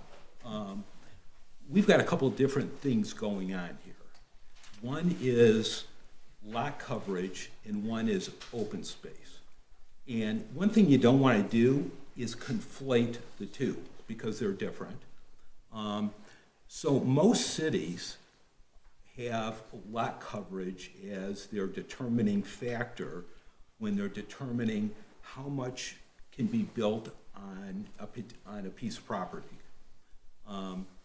In our city, what happened is when our ordinance was created, we had, we sort of had a catch-all. And the first sheet that you have there that says 1971, this is when the ordinance regarding landscape open space was created. And what you see is there's really only, the first sentence is really the only thing that we deal with. It's open space shall mean that area of a lot that may not be used for the erection of buildings or portions thereof. The rest of this is really commercial related because we don't have like parking and aisles and that kind of thing. So what we did was, the city said that lot coverage, open space, is really buildings. It's not pools, it's buildings. Now, I know some of this has morphed, over the years into something else. But this definition, actually, if you look at what other communities do, is more the rule than the exception. So if you look at Bloomfield Township, if you look at West Bloomfield, if you look at Rochester Hills, if you look at the city of Troy, they all determine lot coverage based on buildings. And I'm not so sure that we've actually applied these rules necessarily the way this language was actually written. So that's a definition. Then we went into, in the landscape open space ordinance, knowing the definition of all this is really important if we're going to change something. So what we did then was, we also had a section on landscape open space. And it was pretty straightforward. That's on the next page, or actually the page after that. And there really wasn't much guidance. It basically said, hard surfaced areas intended solely for pedestrian circulation or decorative purposes. I'm not really sure what decorative purposes is, but they allow, pardon me? Exactly, that's my Well, point. no, I get it, Dave. So, I've been looking at this ordinance for years. And so if we're gonna take a deep dive, I think we've gotta consider this, because I also did a calculation of what would happen if we eliminated our exceptions, and so I'm gonna get there. So this is the ordinance that was in place for years and years. So this ordinance was in place for 25 years, up until 1997. And in the meantime, we also changed the lot coverage area, or the density that was permitted for houses. It used to be 70% across the board, and then we set up a graduated percentage of 80%, 75%, and 70%, depending on the size of the lot. So that's where we were for 25 years. And then in 1997, we made two changes. We added the tennis courts, if it was clay or grass, that could be considered open space, which makes sense.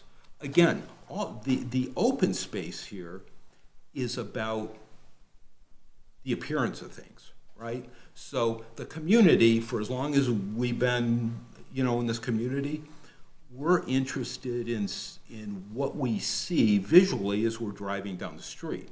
And so the focus of this was not on like structures that are in the ground, like a pool, but visually what you see when you drive down the street. And so what we did then was, in 97, they changed two things. They said tennis courts that were clay or grass could be considered part of open space, which makes sense because they drain, right? And then the next thing was, we said, if it's an impervious surface around the pool, that wasn't part of the open space. So those were the two changes. And that stayed in place for another 25 years. In the last couple of years, we've made changes to this. And the biggest change, and the changes came as a result of two things, principally. there was a home that was built on Joyce Court. And I wasn't part of this meeting because these things were handled by the city commission at that point. But there was question about the size of a driveway or something. And so there was comment given to how much impervious surface should we allow on site. So that came up, and another thing came up, which was someone wanted to put in a recreation court, and it was permeable. So the question came up, how much should we allow? Could someone fill their whole backyard with a permeable recreation area and call it fine? And so those two things came up, and so we amended the ordinance, and one of the things we put in was this provision, and it's highlighted here, including accessory uses of any type. So, and that's significant.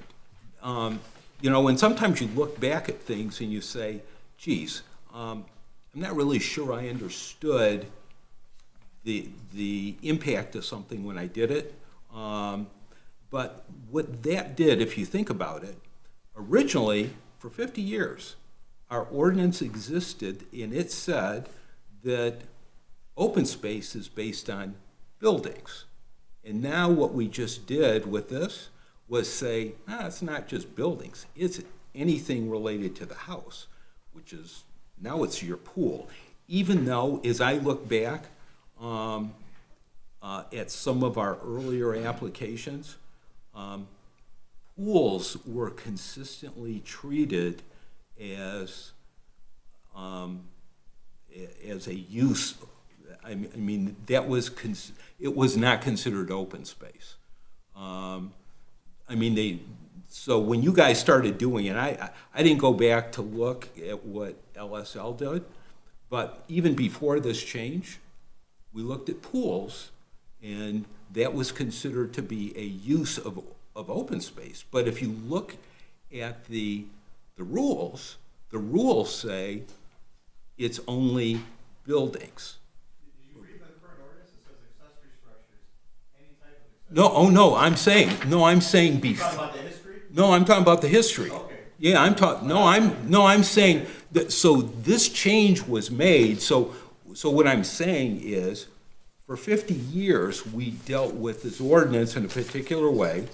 The last couple of years, we've made a couple of changes, and so with these changes now, we've significantly impacted the scope now of what would be considered a use of open space, because the original. It has to do with pervious and impervious. Okay, I get it. I understand all that.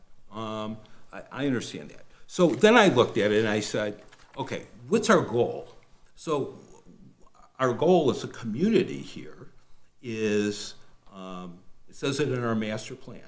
We want to preserve our tree cover. We want to have diffuse the density. And so where does that take us? So then I looked at and then I looked at the stormwater issue. And to Jamie's point, I understand, I've sat on this commission now for 15, 16 years, and I understand stormwater because I deal with this in my day job. I built huge detention basins. I understand stormwater.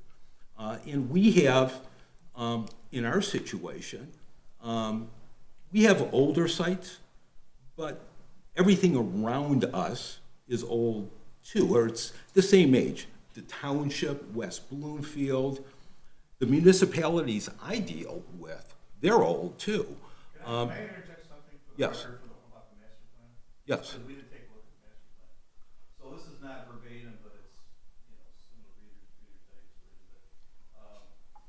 the master plan focuses on maintaining open space by preserving the city's low-density residential character by protecting natural features and managing land use. Master plan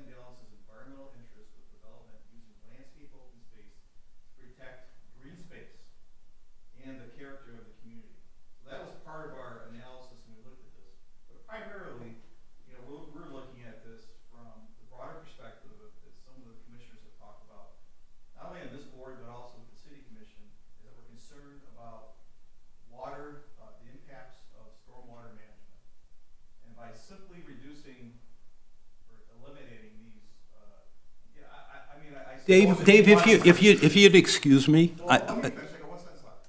If by simply just, I understand that there may be some deep dives, you wanna look at changing something with this, that's not what I'm saying at all, I'm just saying eliminate these simple, to start out with, eliminate this while we go through this process of, if the planning commission wants to look at this, but that's not the assignment from the city commission. The city commission wants to know if this change could be in line with the policy of managing the stormwater. Okay, wait a second. Lauren, pardon me, wait a second. Guys, right now I'm speaking, so I would appreciate if you give me the courtesy to just finish with what I'm gonna say. So then I went back, so now I wanna just briefly talk about the storm drainage. So I get storm drainage, and we've had, I could tick off a bunch of them, the ones that we've had. There was a one off of Kensington, which was related to the detention basin. I'm not gonna go there, because that was a unique circumstance. You know, it was a unique circumstance, you know, whether or not it was, it was properly maintained, whether or not we adjusted the height of a valve and all that sort of thing. But that was a unique situation. We've spoken a lot over the last 4 years about the Martell site. And that site, and there's only probably two people, there may be 3 people, I'm looking around in this room, that really know that site. The house across the street, there's a public record of this. That whole house across the site, across the street, was filled, the entire site, 8 feet. It's actually Jamie, it's an HRC memo. And in fact, when it was approved, the city commission approved it, but that homeowner was supposed to be responsible for everything that ever happened. Now, so I guess I don't want to, again, there's different circumstances with each of these, and rather than take a deep dive into those, I just want to make the point, every community is going to have water issues, and we have them, and generally speaking, we deal with them pretty well. I think actually what happened across the street on Martell, I think the homeowner there worked closely with you guys, Jamie, in coming up with detention to satisfy that. And so one thing about water flow, these are calculated amounts. When Jamie does his thing, they have runoff coefficients. They're standard runoff coefficients, but while they're standard, they adapt them to each individual site because they differ based on the soil conditions, based on slope, and a bunch of other things, which are unique to each individual property. So we've got a couple things going on. One is the appearance of the community. The next is stormwater. But then what I want to take a look at is how does our community compare then with our surrounding neighbors? And so this schedule that I put together, which is this lot comparison, so what I did was look at what the communities around us expect. So in Bloomfield Township, their permitted lot size or their lot coverage, which is just buildings, they permit 30%. Now I'm going to just bring us down a second, just to look at the bottom. In our city, in the A1 and A2 district, we permit 20% buildings on a site based on our open space. But actually, now with the change that we made, 20% is not only buildings, it's buildings and all hard surfaces as well. Basically, we allow you 20% for an 1.5 or 2 acre lot. If you're in a 1 acre zone, we allow you 25%. That's everything. Your house and all hard surface, we allow you that. Now, when we compare it then to what are our neighbors doing? So in Bloomfield Township, and I did this all on the basis of a 1 acre lot. For a 1 acre lot, you can have 30% for just your buildings. And that's just buildings. It excludes pools. Pools are not in that, it's just buildings. Then the rest of it, they do not have a specified percentage. Can I ask you a question? What drainage systems do they have versus us? Pardon me? Do we have as much, what I would call river drainage, other kind of drainage, natural drainage? Well, let me go there in a second. No, I've got a question. My rules, NLS, no lawsuits. No, well, that's fine. I don't want any lawsuits. Well, I'm really worried about. Yeah, so Alan, if I could finish, well, yeah, I appreciate it. So, so mind you, we are surrounded by Bloomfield Township, right? So in Bloomfield Township, you're allowed 30% building on your lot, plus you can have 30% hard surface. And then you end up in that, you can cover, and I footnoted what that means. You can basically cover your whole backyard with your pool and hard surface, which ultimately, when you take that, you can cover your lot with 26,000 square feet of building and hard surface. How does West Bloomfield compare? West Bloomfield says they have a stipulated percentage, 30% buildings and 30% impervious surface.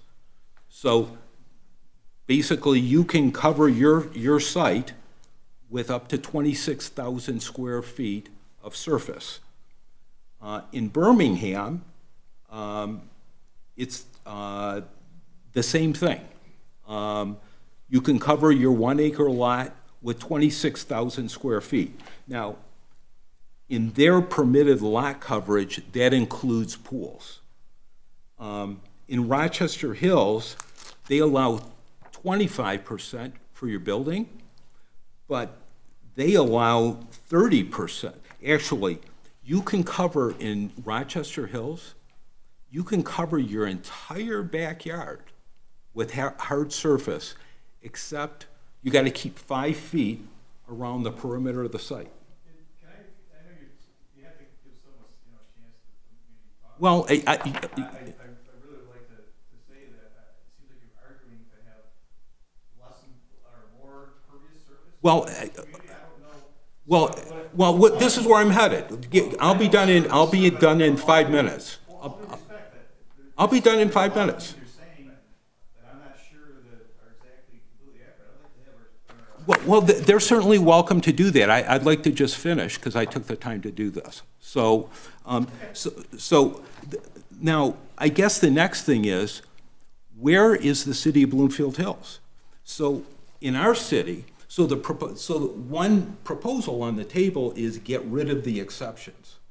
So as I look at our exceptions list, what I see is, I see all these exceptions, and I think to myself, is this because of, when I say exceptions, these are all variances. Do we have this long list because we've got because of the exceptions? Or is our requirement too rigid? And so as I look at our requirement, if we compare, if you have a lot that's in the A1 or A2 district, you can only develop 20% of your lot. You can only develop 8,700 square foot of your lot compared to all these other communities, which is 26,000 square feet.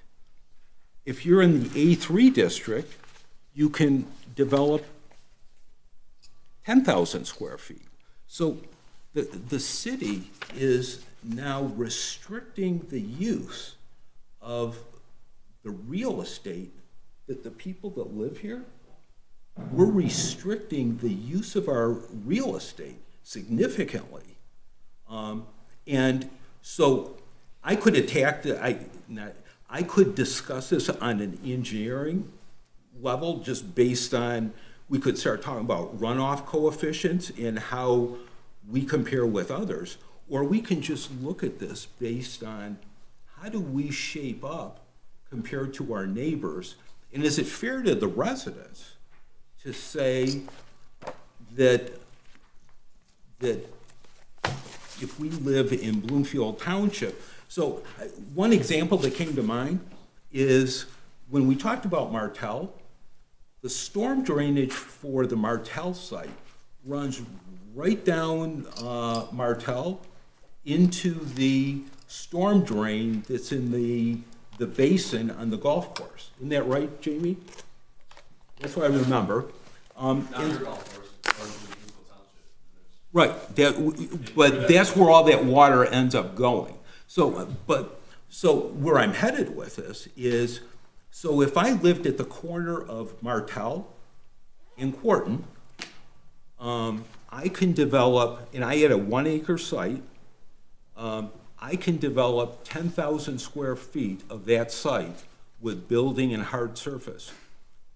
If I take that house and put it across the street, was that Covington maybe there? And put my house on Covington, I can develop 2.5 times more on the property.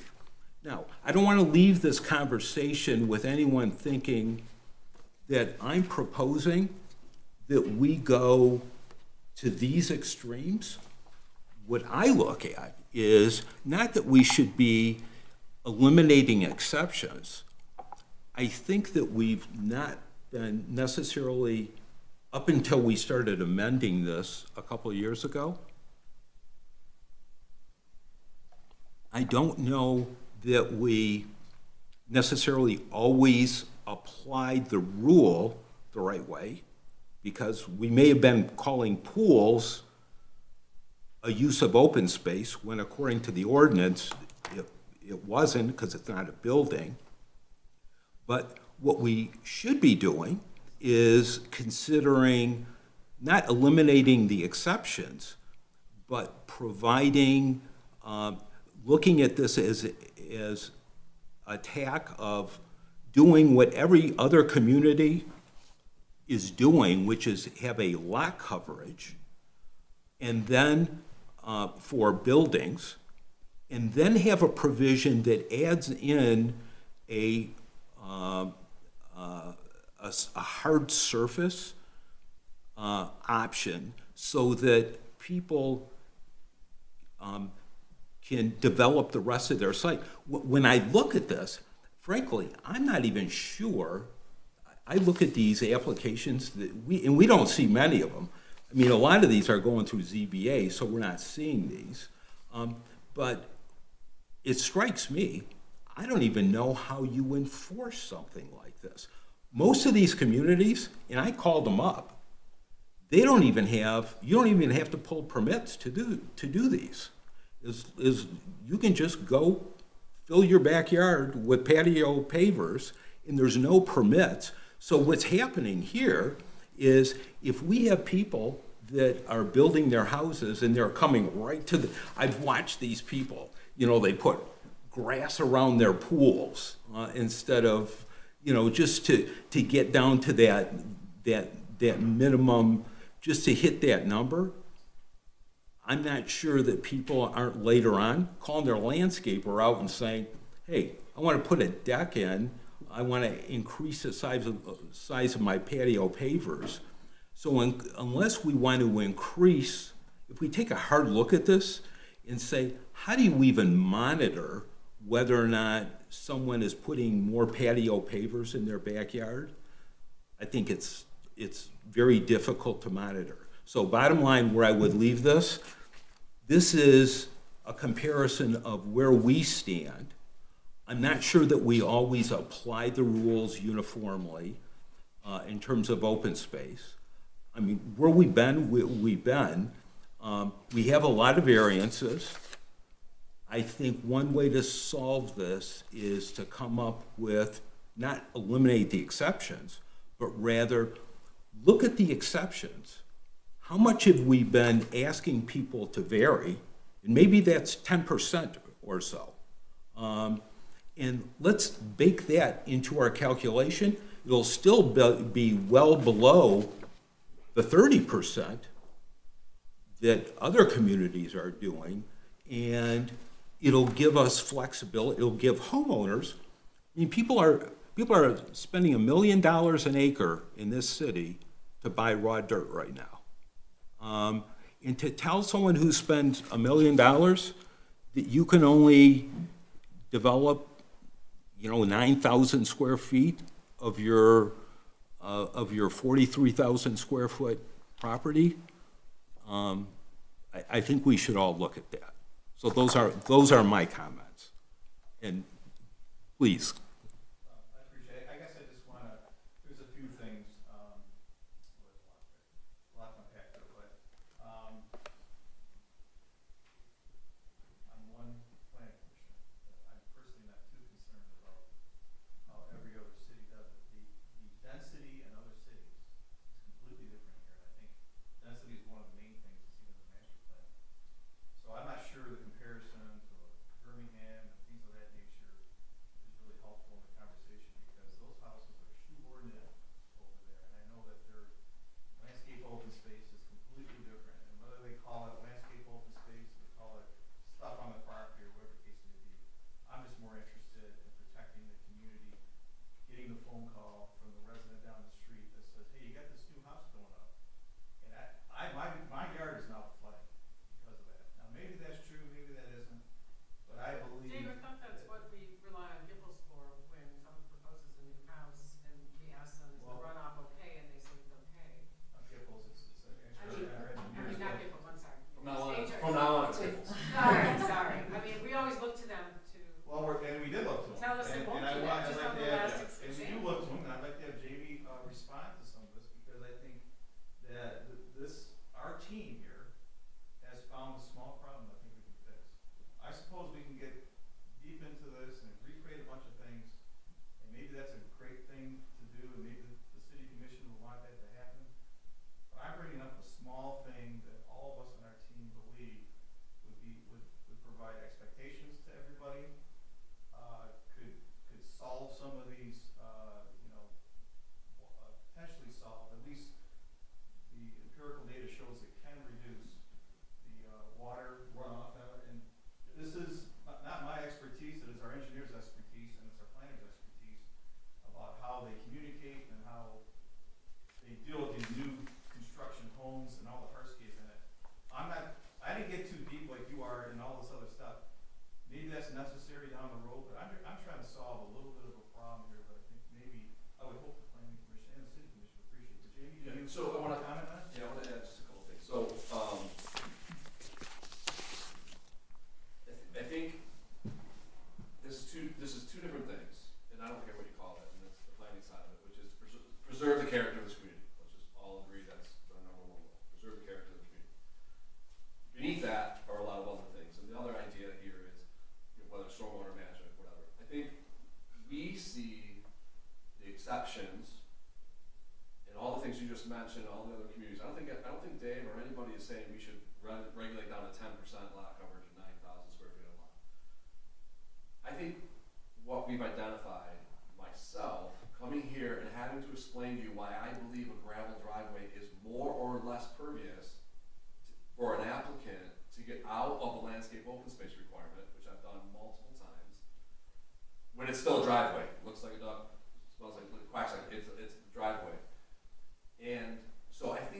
trying to do is solve complexity with simplicity, which is just, and well, I think what you're saying is really in the details of what's the percentages per district that we're talking about, not necessarily the overall. It's what those percentages in the table should be, not necessarily the overall opinion, which is, man, I don't wanna, I remember sites that came in here that were putting a green roof on their half-court tennis court to get away from the landscape open space requirement. I don't think that's what we all really envisioned for that. And again, I've had to call balls and strikes on whether it's more or less impervious. I think if you could put an aerial down and it looks hard or it looks green, I think that's where we're at. And I think that's the simplicity that I supported when Dave asked me about this, because I think from an engineering perspective, I would love it to get smaller. I know that's not reasonable, but it provides a guidance where then I can say, ooh, you're 80% of your allowable, well, I'm gonna make you do the following stormwater management improvements. We always watch the drainage, we always look at it. Martell's a little different because that was a development, but I don't think we're that far off, and I do support it for that reason from an engineer. I don't want to get into my yard is sloped, so it's gonna run off quicker. Oh, my yard's sand, so it's gonna go down. I don't think that's what we wanna do, right? Because we can, and we have done that in the past. I think what we really wanna do is say, is this too much stuff when you look down on it? And that stuff in my world generates runoff and generates problems, which we do a good job of mitigating, but I think this is a complex issue that you've raised a lot of excellent points that are complex. But I think what we've come up with is, let's just take all that noise out and make it simple. So Jamie, So that's from my perspective. I can't argue what it should be 20 or 22% or 24%. I just think overall, I've been bugging Dave and administration and people about this because it's just hardscape to me. And then you get into, well, you can't put that in without a catch basin or leaching basin. And then, I think it gets, and then we go out there, to your point, this is not at all what we agreed to. And then we start arguing and fighting about that too. So I see from a stormwater perspective is a real simple solution that we get it. So Jamie, when you do that though, so basically, if you carve out the exceptions, you end up with these numbers. I did the calculations. This is what you want. So this is what I would suggest. None of us have said those should stay those numbers. I don't think. Oh, well, that's what this memo basically says, carve out the exceptions. And so what I would suggest is if every other community, and listen, guys, I live in this city. I probably lived in this city longer than probably everyone sitting in this room. So I'm as interested in preserving the character in this city. I helped to write that master plan. So I'm certainly into preserving the character of the neighborhood. I just want to see people be able to reasonably develop a piece of property, not find ourselves where they're only able to use 20 or 25% of their property. I would suggest, Jamie, to your point, that you pick a point. I don't think we should do it sitting in this room.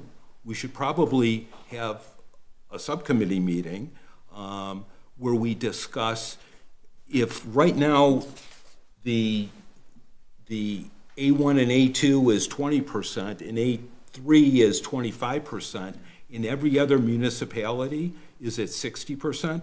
The only reason I didn't think Birmingham belonged in here, but you had it in your table, Dave, so I put it in my table. That's the only reason, because actually, unless you're living on Shirley or one of those roads, if you know where those are,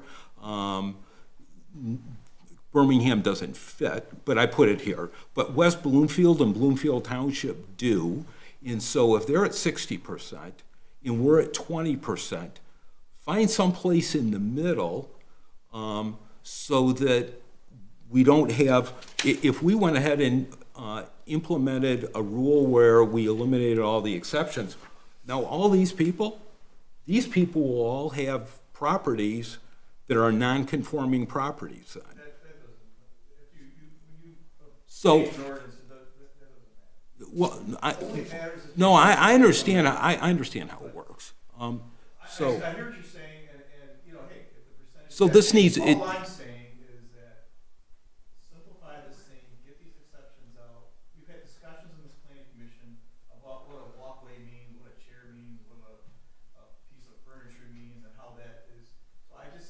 To your point, I'm gonna give you, I agree. And that- legally, I'll actually, he's gonna raise his hand here. Can I address what I think is a misconception? Nobody is talking about reducing percentage coverage. What we're talking about is restructuring the ordinance so it's not a low percentage with a bunch of exceptions. Let's just eliminate the exceptions, and then we'll talk about what the total percentage coverage should be. It will be much easier to apply. People coming into the city will know what's expected of them without trying to fit their development around a long laundry list of exceptions. And you'll have the same result. It'll just be easier to apply. So with all due respect, I get it, Mark, that's what I said. So this memo said we were going to eliminate all the exceptions, and that's why I looked at this and thought, if we eliminate all the exceptions, then you end up with this. And so the bottom line is, we should have a general Mr. Chair, percentage. If you recall, when I spoke the first time in response to Alice's comment, I suggested I could draft an ordinance that simplified it, eliminated all the exceptions, then you could conduct a subcommittee meeting on what the total percentage should be. Well, So with that, all, that it has never been restricting it to 20% or 10%, as you're saying. It's always been, eliminate the exceptions, then we can talk about how to balance out the percentage. so normally what we've done in the past is we've had these discussions. Yeah, we should be sitting, like I said, I'm happy to review all this detail here. What we should do before we write an ordinance, what we should do is sit across the table from each other, have Jamie in the room, have the planners in the room, and come up with a percent. When do you wanna do it, Walt? Pardon me? When do you wanna get it done, this week, next week? Well, No, not, just, really, let's just move forward. yeah, well, Everyone here is on the same table, and everybody's agreeing. well, I guess we've got a bunch of things on our plate, and I don't want to, I know Jill is anxious to bring, she's got, so this is what I would propose, is I think this needs some discussion. I think we've got to agree on how we identify lot coverage. When are we gonna do this? Next Tuesday? Let's do it. Let's just get this done and let's get Jamie to talk to us. Yeah, okay. There's hungry people, we got 7:30 here. You know who's got more time in his schedule than anyone? Is Brad Baxter. And I see him sitting at the back of the room, and so I'm gonna hinge my schedule around his. So, we've, When are we gonna meet? We gotta get this done now. Okay. And Yeah. tell us when you want, next Tuesday? Everybody talk about it, just. I think, something, that's probably something we should decide outside of this forum. Oh, no, we won't Yeah. decide for a month. If I could. Yes, go ahead. I would actually, I know that for some, being the planner in the room and somebody who does all the zoning stuff, like, we totally dig this kind of conversation. And I love that you're having it in this big group meeting, in this big setting. I think it's really informative for not only all the planning commissioners, but some of the city commissioners that are here and some of the public that are here and some of them that are watching, residents that are watching, or residents who might watch later. So they can understand all of the discussion and all that goes into the creation of the ordinances and the background on it. So I would really encourage you to continue, I know it's kind of in the weeds here, but. to have Actually, you're this next on the agenda, so we want to hear what you have to say. So if we could agree that, Tuesday, Walt?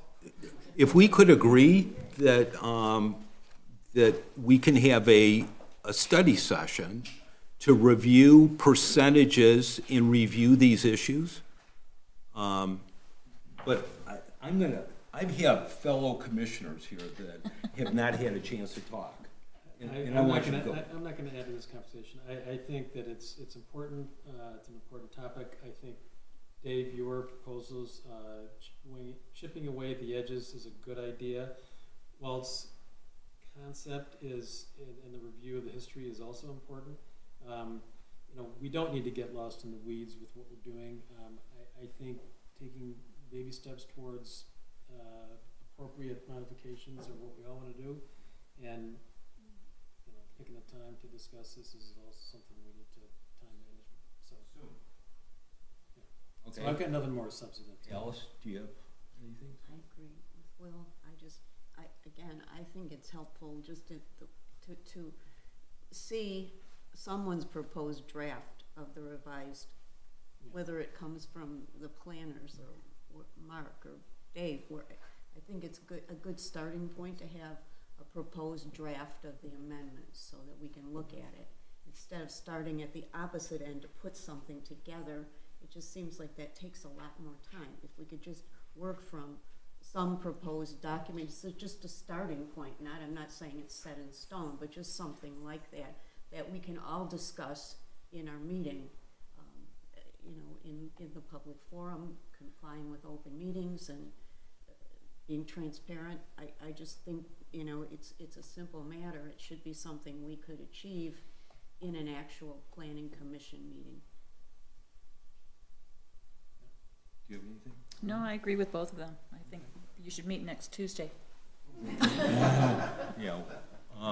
They have a ZBA meeting, probably to discuss variances, next Tuesday. So let's. Thank you for listening, to this. Thank you for listening to the team. I appreciate it. Let's agree that we'll circle back and come up with a date where we can settle on these things. Because it's not quite as easy as just putting an agreement together, because we may decide to change we may do what every other community is doing with lot coverage in open space. And so if you start writing something without knowing exactly what we're doing, it may get more complicated. Maybe we can have that discussion. So, so I guess now, Jill, I know you've been waiting to have your discussion. I think the discussion is half the fun. Writing it all out. So we won't go over that anymore. So thank you. I know you've had a good full meeting and you've made some progress on some things tonight. This is an update for our land use study. So what we have here for our May 12th, we have some preliminary data to share, a little bit of a discussion on the community survey, our walkabout assessment, master plan and zoning information, and next steps. But really what I'm probably going to focus more on at this point is just some of the preliminary data and then the data that we collect next, and not as much about the other things tonight. So kind of helping everybody get back to the beginning. In February, the City Commission adopted a moratorium on development in the city center area to address their concerns about increasing office vacancy and underutilization of property. In March, City Commission approved a scope of work for us to conduct a land use study on behalf of the city. And then the focus was on the city center, but also considering the Woodward corridor as a whole. So then you'll recall, we were here in April updating the Planning Commission on the land use study, so what we were going to be doing, what the process was, and we spent some time talking about public input and the need for the survey to inform the market study. And we got a little bit caught up in that, what we were going to be putting in there and what we didn't think maybe was appropriate to put in there, the method of our survey. Right after that meeting, the City Commission extended the moratorium to June. So we have a little bit of time left to study. Since then, the team, which I would consider our team at Giffords Webster as well as staff, have been gathering sources of information. So we have some publicly available information that we can tap into and rely on, but we have a number of data sources that are not publicly available, and we need the specific context to access that data. So that takes a little bit of time, but we're pulling things together as we go.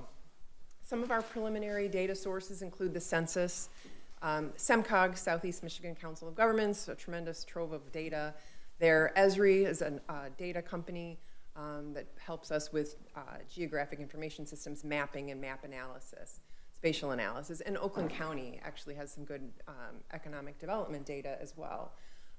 So looking at the context of the city, looking at demographics, looking at some economic data. Some of the additional data sources include the multiple listing service for real estate, MLS, other market-related data that'll come out of our market assessment, and interviews. So again, there we're looking for the general context and then study area specific. So diving in, this is just, and again, I may say this a couple of times, this is preliminary data. So this is moving, getting us to a point where we can say, okay, well, what else do we want to know? So we have just a snapshot here, 4,600 residents in the city, 1,600 households. Median age is 53 years old. That hasn't changed too much. It's been fairly steady, although your population's gone up a little bit. What you might find interesting, what I certainly find interesting when I look at the demographic snapshot, is the big chunk of residents that you have that are over age 65. So 46% of the city's households are estimated to include people over age 65. 22% are estimated to be occupied by a single person who lives alone who's over age 65. And it's just slightly higher than the amount of those households with children. You're a very well-educated community. There's no surprise there.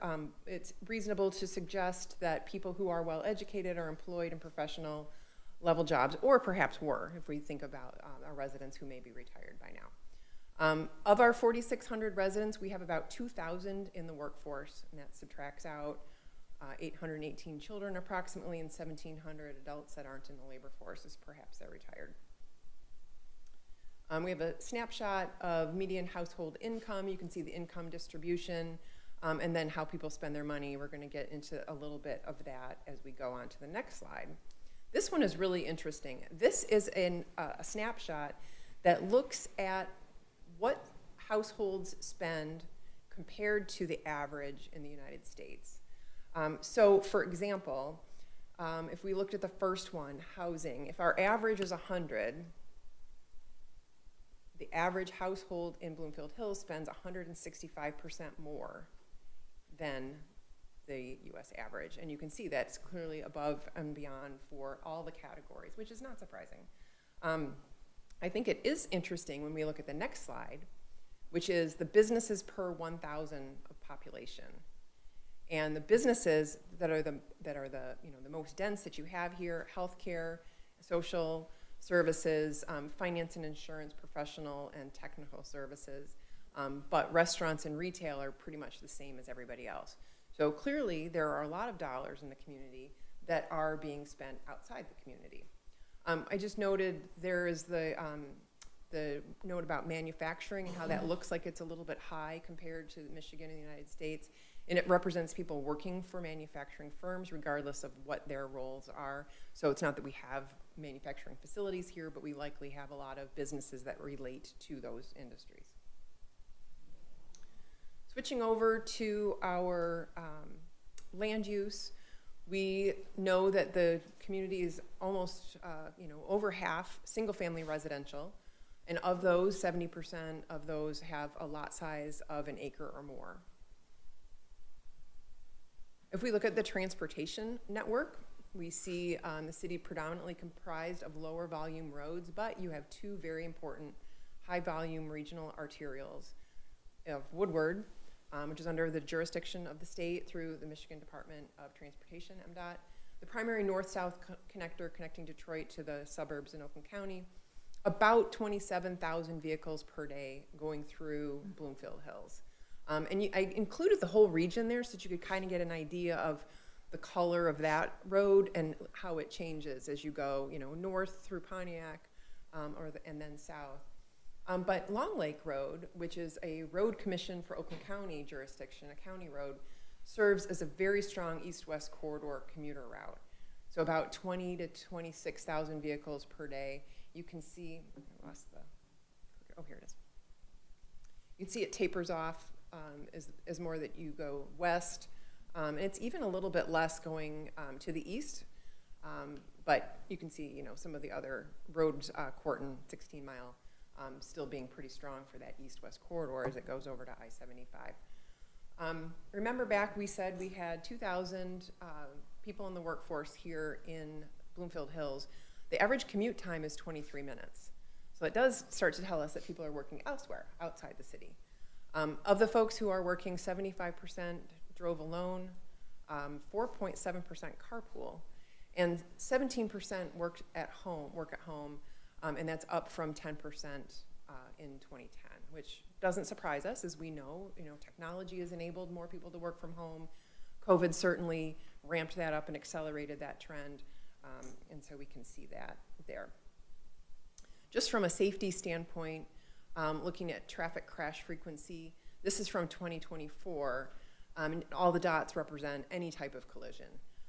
But really, rear-end collisions appear to be the most frequent type, and so we would see that be coming from frequent access points and our signalized intersections as we go up and down the corridor there. Again, thinking about our labor force, significantly more people employed who live outside the city than inside the city. So you can see, these are the job concentrations. This is from Oakland County. It's a very interesting interactive map. It's broken down by block group. So if you look at the yellow areas, it's generally up to like 1,900 people in there, and that goes by block group. So not the whole, if you thought of the whole west side of Woodward is not all 1,900 people. We've got about 1,000 folks who work for Cranbrook. But there are some to the north and there are some along to the south as well. But just kind of showing you the concentration of the workers here as compared to like Birmingham and Troy and further out east. Again, this is our outflow and inflow. These numbers are a little bit weird because this is from the census. This is from 2016. So we have to take this with a grain of salt. But this is the most current information that we have. But we do see where people are going to work on the map on the left. The outflow, people live here, they're going elsewhere to work. They're going to Bloomfield Township, Detroit, Troy, Birmingham, and Royal Oak. The map on the right shows where people are coming from to work in the city.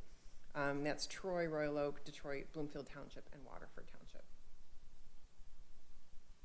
We have about 800 businesses in the city of Bloomfield Hills. This is the source is Oakland County Economic Development. The top industries, professional, scientific, and technical, banking, finance, insurance, healthcare, and social services.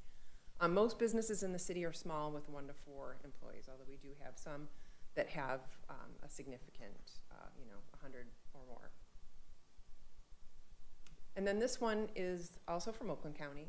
This is their economic development department where they have maps available of available properties. So these are non-residential properties that are available within a 3-mile radius of where I dropped the pin, which was right at Long Lake and Woodward. So this shows you 13 properties available right there at that intersection, and you can see how that compares to the surrounding communities. This is also more data that we'll get that we'll dial in more as we go forward. But it helps us set some context and think about things, other questions that we might want to ask. So armed with a little bit of data, our team conducted a walkabout, part 1, because we just did the southern quadrants, both sides of Woodward, south of Long Lake, looking at the exterior conditions of buildings and sites, parking lots, primarily looking at occupancy. And then we did go inside some of the buildings there as well, looking at furnishings and finishes, directory signage, and whether we saw people there or not. General observations were that most sites and buildings are in good repair. We did notice the landscaping is tired in some areas, although it is early spring, so that may be changing. A lot of signage indicating space for sale and for lease. Many parking lots appear to be underutilized, although there were some that were more full than others. As far as the interiors of the buildings, most of them are very nice. They're very clean. They're very high-end finishes, but some are starting to feel a little bit dated. And then we did notice on some of the interior directory signage that some of the space is open, indicating that there is space available. You can see some of the parking lot there too. We spoke with several people at different locations. I mentioned we talked to some of the folks at Brugger's. I asked them business was, and they commented that business was good. They didn't get a lot of people in for breakfast. They don't have a lot of places for seating, but they do get a lot of carryout. So a lot of people are coming there, picking up things, and going back. We actually saw someone when we were in that parking lot there behind the Grand Sakwa building. A guy coming back from his, he must have drawn the short straw, and it was his turn to bring in lunch for everybody, and he came with like 2 big bags of food for everybody, and he scurried off to his delivery. We also talked to a few other employees in the area who noted the lack of restaurants for local businesses and employees. Several commented on traffic and the lack of walkability. One retail business owner noted a desire for compatible businesses to support the business that they had. We do notice, walking and walkability is an interesting challenge in this area. There are some places where walking was very intentional, very purposeful connections, like the stairs that go between the businesses that are on Long Lake Road, West Long Lake Road, and then down to the giant parking area behind Grand Sakwa and the Kingsley. But there's also places like down here. Eric, do you remember where that was? It was on the east side.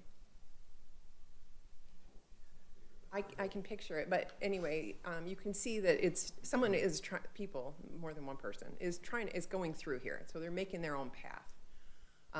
This sort of sad little parking or picnic table out in the back of one of the parking lots. Sort of, unceremonious, but there it is. And if somebody wanted to sit out there, they could. So those were some of the things that we saw and what we're going to be continuing to dive into. So with respect to the short survey, we do have a short survey. It's 13 questions. It's really just asking people where they spend, where they get their groceries, clothing, eating out, furnishings, and services. And we've given them choices, whether they're in the city or outside the city or online, as well as one question about, does anybody plan to move from the city in the next 3 to 5 years, and if so, why? We want it to be a 2-page survey so that it's easy to get out and easy for someone to look at and say, oh yeah, I can do this real quick. If they want to do it online, they can do it online as well. Who are you giving that to? I'm sorry? Who are you asking? The residents.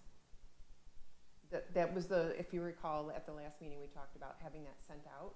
I think that was your suggestion, Right. actually, Well, just to mail it out to the. Not expecting them to go to the website to answer. No, but giving them the option if they felt that was easier. Some people like to do things that way. So giving them 2 ways to do it, just to encourage participation. Is there and then we'll log those in, yes. Sorry, is there a separate survey for people who work here? Well, that's a good question, and we talked about that. That wasn't part of our original scope. Part of the market study includes and I'll get to that. Did I think I get to that? Because I thought Yeah. part of it was, how do we need to better utilize some of these buildings, like maybe Exactly. allow them to put in a gym or. Right, so part of what is happening now through the next time we get together is that we'll be having interviews with some of the property owners in the study area to tap into them. What are you hearing from your tenants? What are you hearing from the businesses that are here? I think we'll get a lot from that, and I don't know that anything will be remarkably surprising, but if we feel like we need to dig a little bit more and really tap into the tenants, the employees that are working there, I think that's another option, and that might be something that we want to do. That one I think could definitely be online, because that will capture people from wherever they are. I feel like that's important. Just saying. Yeah, I think it's a good point. So again, what we're doing next is more data collection. So we're still working on the market study, the interviews, and then we'll bring in the survey findings. I'm hopeful that we have that, at least the draft of that for the June meeting for Planning Commission's review. I don't think at this point that we're gonna have the final report to you then, because it's just, there's a lot of logistics, especially when we're arranging for calls with folks and stakeholder interviews. It takes a little bit more time to coordinate.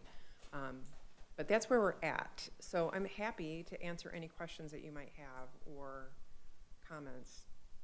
I think once you get some feedback on maybe some trends develop, I'd be interested in whether any of the business owners would be willing to participate in the SAD for maybe a big capital improvement, like some sidewalks or something, that they think is Yeah. appropriate and that they would contribute. We can ask that question as we're having our Yeah, conversations with folks. I'd like to know the answer. Yeah, I think that's a good question. I would also ask ChatGPT. I mean, I know it sounds dumb, but honestly, you can get some really good ideas for questions. Yes, we could. We wouldn't try, like, as far as like the resident survey, I think we're good with where we're Yeah. at, just because those are typical questions that we ask a lot. And because we're not asking some of the other ones where you're gonna rely on other data, that'll help us inform what those are. But I think, there's all kinds of tools we can be using to Yeah. get information from people. Things you might so- not be thinking of. Yeah, it's a good point. Are we going to be reviewing the questions, or you guys, the survey questions? Because that's what it said in the I minutes. know, that it we were. did, and I just sent them to staff this afternoon, because we were trying to coordinate with our market study. Did you want to send them out after? Okay. Like I said, they're really, I could pull them up even. They're really like Email them. 13 questions. Where do you shop for food? And it's Bloomfield Hills, Bloomfield Township, Troy, Rochester Hills. I buy them online at Costco or Kroger and have them delivered. Oh, so you check We the have box. we check a box. We have probably Other. 4 similar questions, where you buy your apparel, home furnishings, and then there's questions about going for professional or like medical services and other personal services. And then there's some questions about how often do you eat out and where do you go? What's the goal for how many people you want to have respond to have it be legit?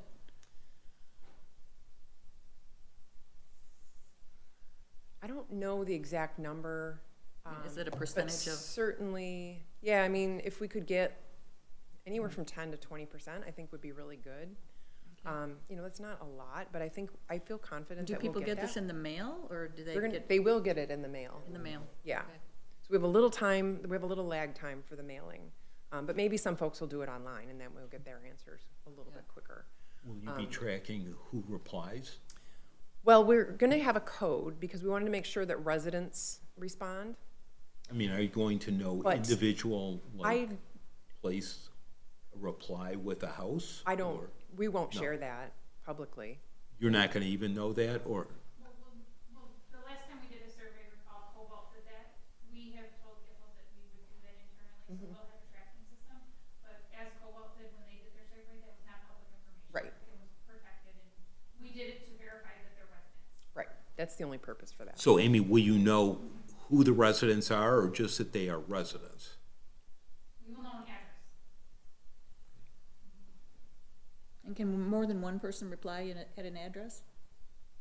I think when we originally talked about it, it was one per household, but I think that's We could always do, up to, we could do, if you want to do one in paper and someone else wants to do one online, or you can send 2. I'm just saying they I don't don't always think have the it same matters. opinion. Right. You don't? Don't ask me how I know You that. don't? Yes. Jill, you said you were also gonna interview the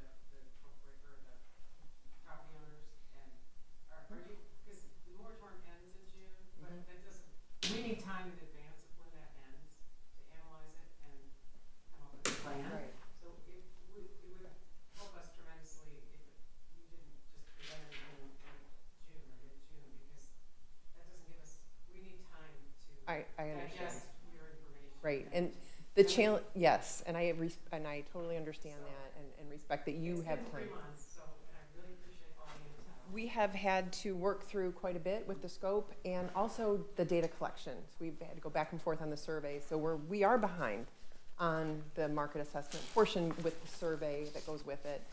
But we are doing the best that we can to get it to you in a timely fashion, and definitely, I know, thank you, and we appreciate that. Make an analysis and do something. Well, I mean, I think we can draw some conclusions preliminarily. So are you going This was to the code. I actually went to the city and bought the book. recommend steps that We would recommend a series of, presenting us with information? well, I mean, we'll make recommendations, and you take them and do whatever you want. Right. Right, so we'll make some recommendations, and you say, yeah, this works for us, this doesn't work for us.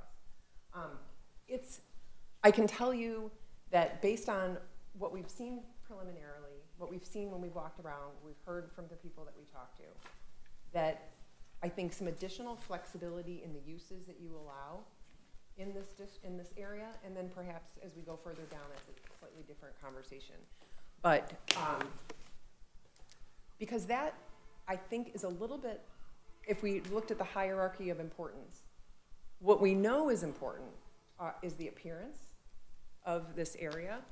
We know that it's important for, as it was stated in the master plan years ago, and it continues to be affirmed, that this Long Lake and Woodward area is intended to be vibrant and a focal point, and it's intended to serve the uses there, to serve the residents, the employees that work there, as well as residents within 1 to 2 miles.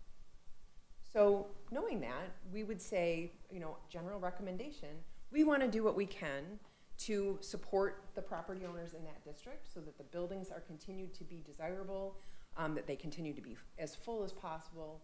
And to do that, what are some of the things that we would be looking for? Probably a little bit of flexibility in the uses. And then other strategies, and I think Commissioner Hostler was getting to that when you talked about the additional financing mechanism that might be associated with improvements that could include making it safer to cross Woodward, working with MDOT, working with the Road Commission to do things like that, making it easier to move between sites. So not necessarily putting sidewalks all along Woodward Avenue, but what can we do behind? How can we better connect the businesses on Long Lake with some of the businesses that are on Woodward? How can we get them across Woodward safer? That's like a really big one. And both ways, so that all those employees have not only something to walk to, but a safe way to get there.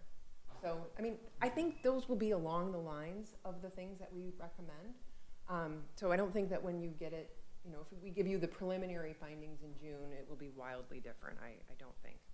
And then you can take that and do with it what you will. Will help you or not. Cool. Anyone? Good? Thank you. Call it? Okay, we'll adjourn our meeting. Thank you.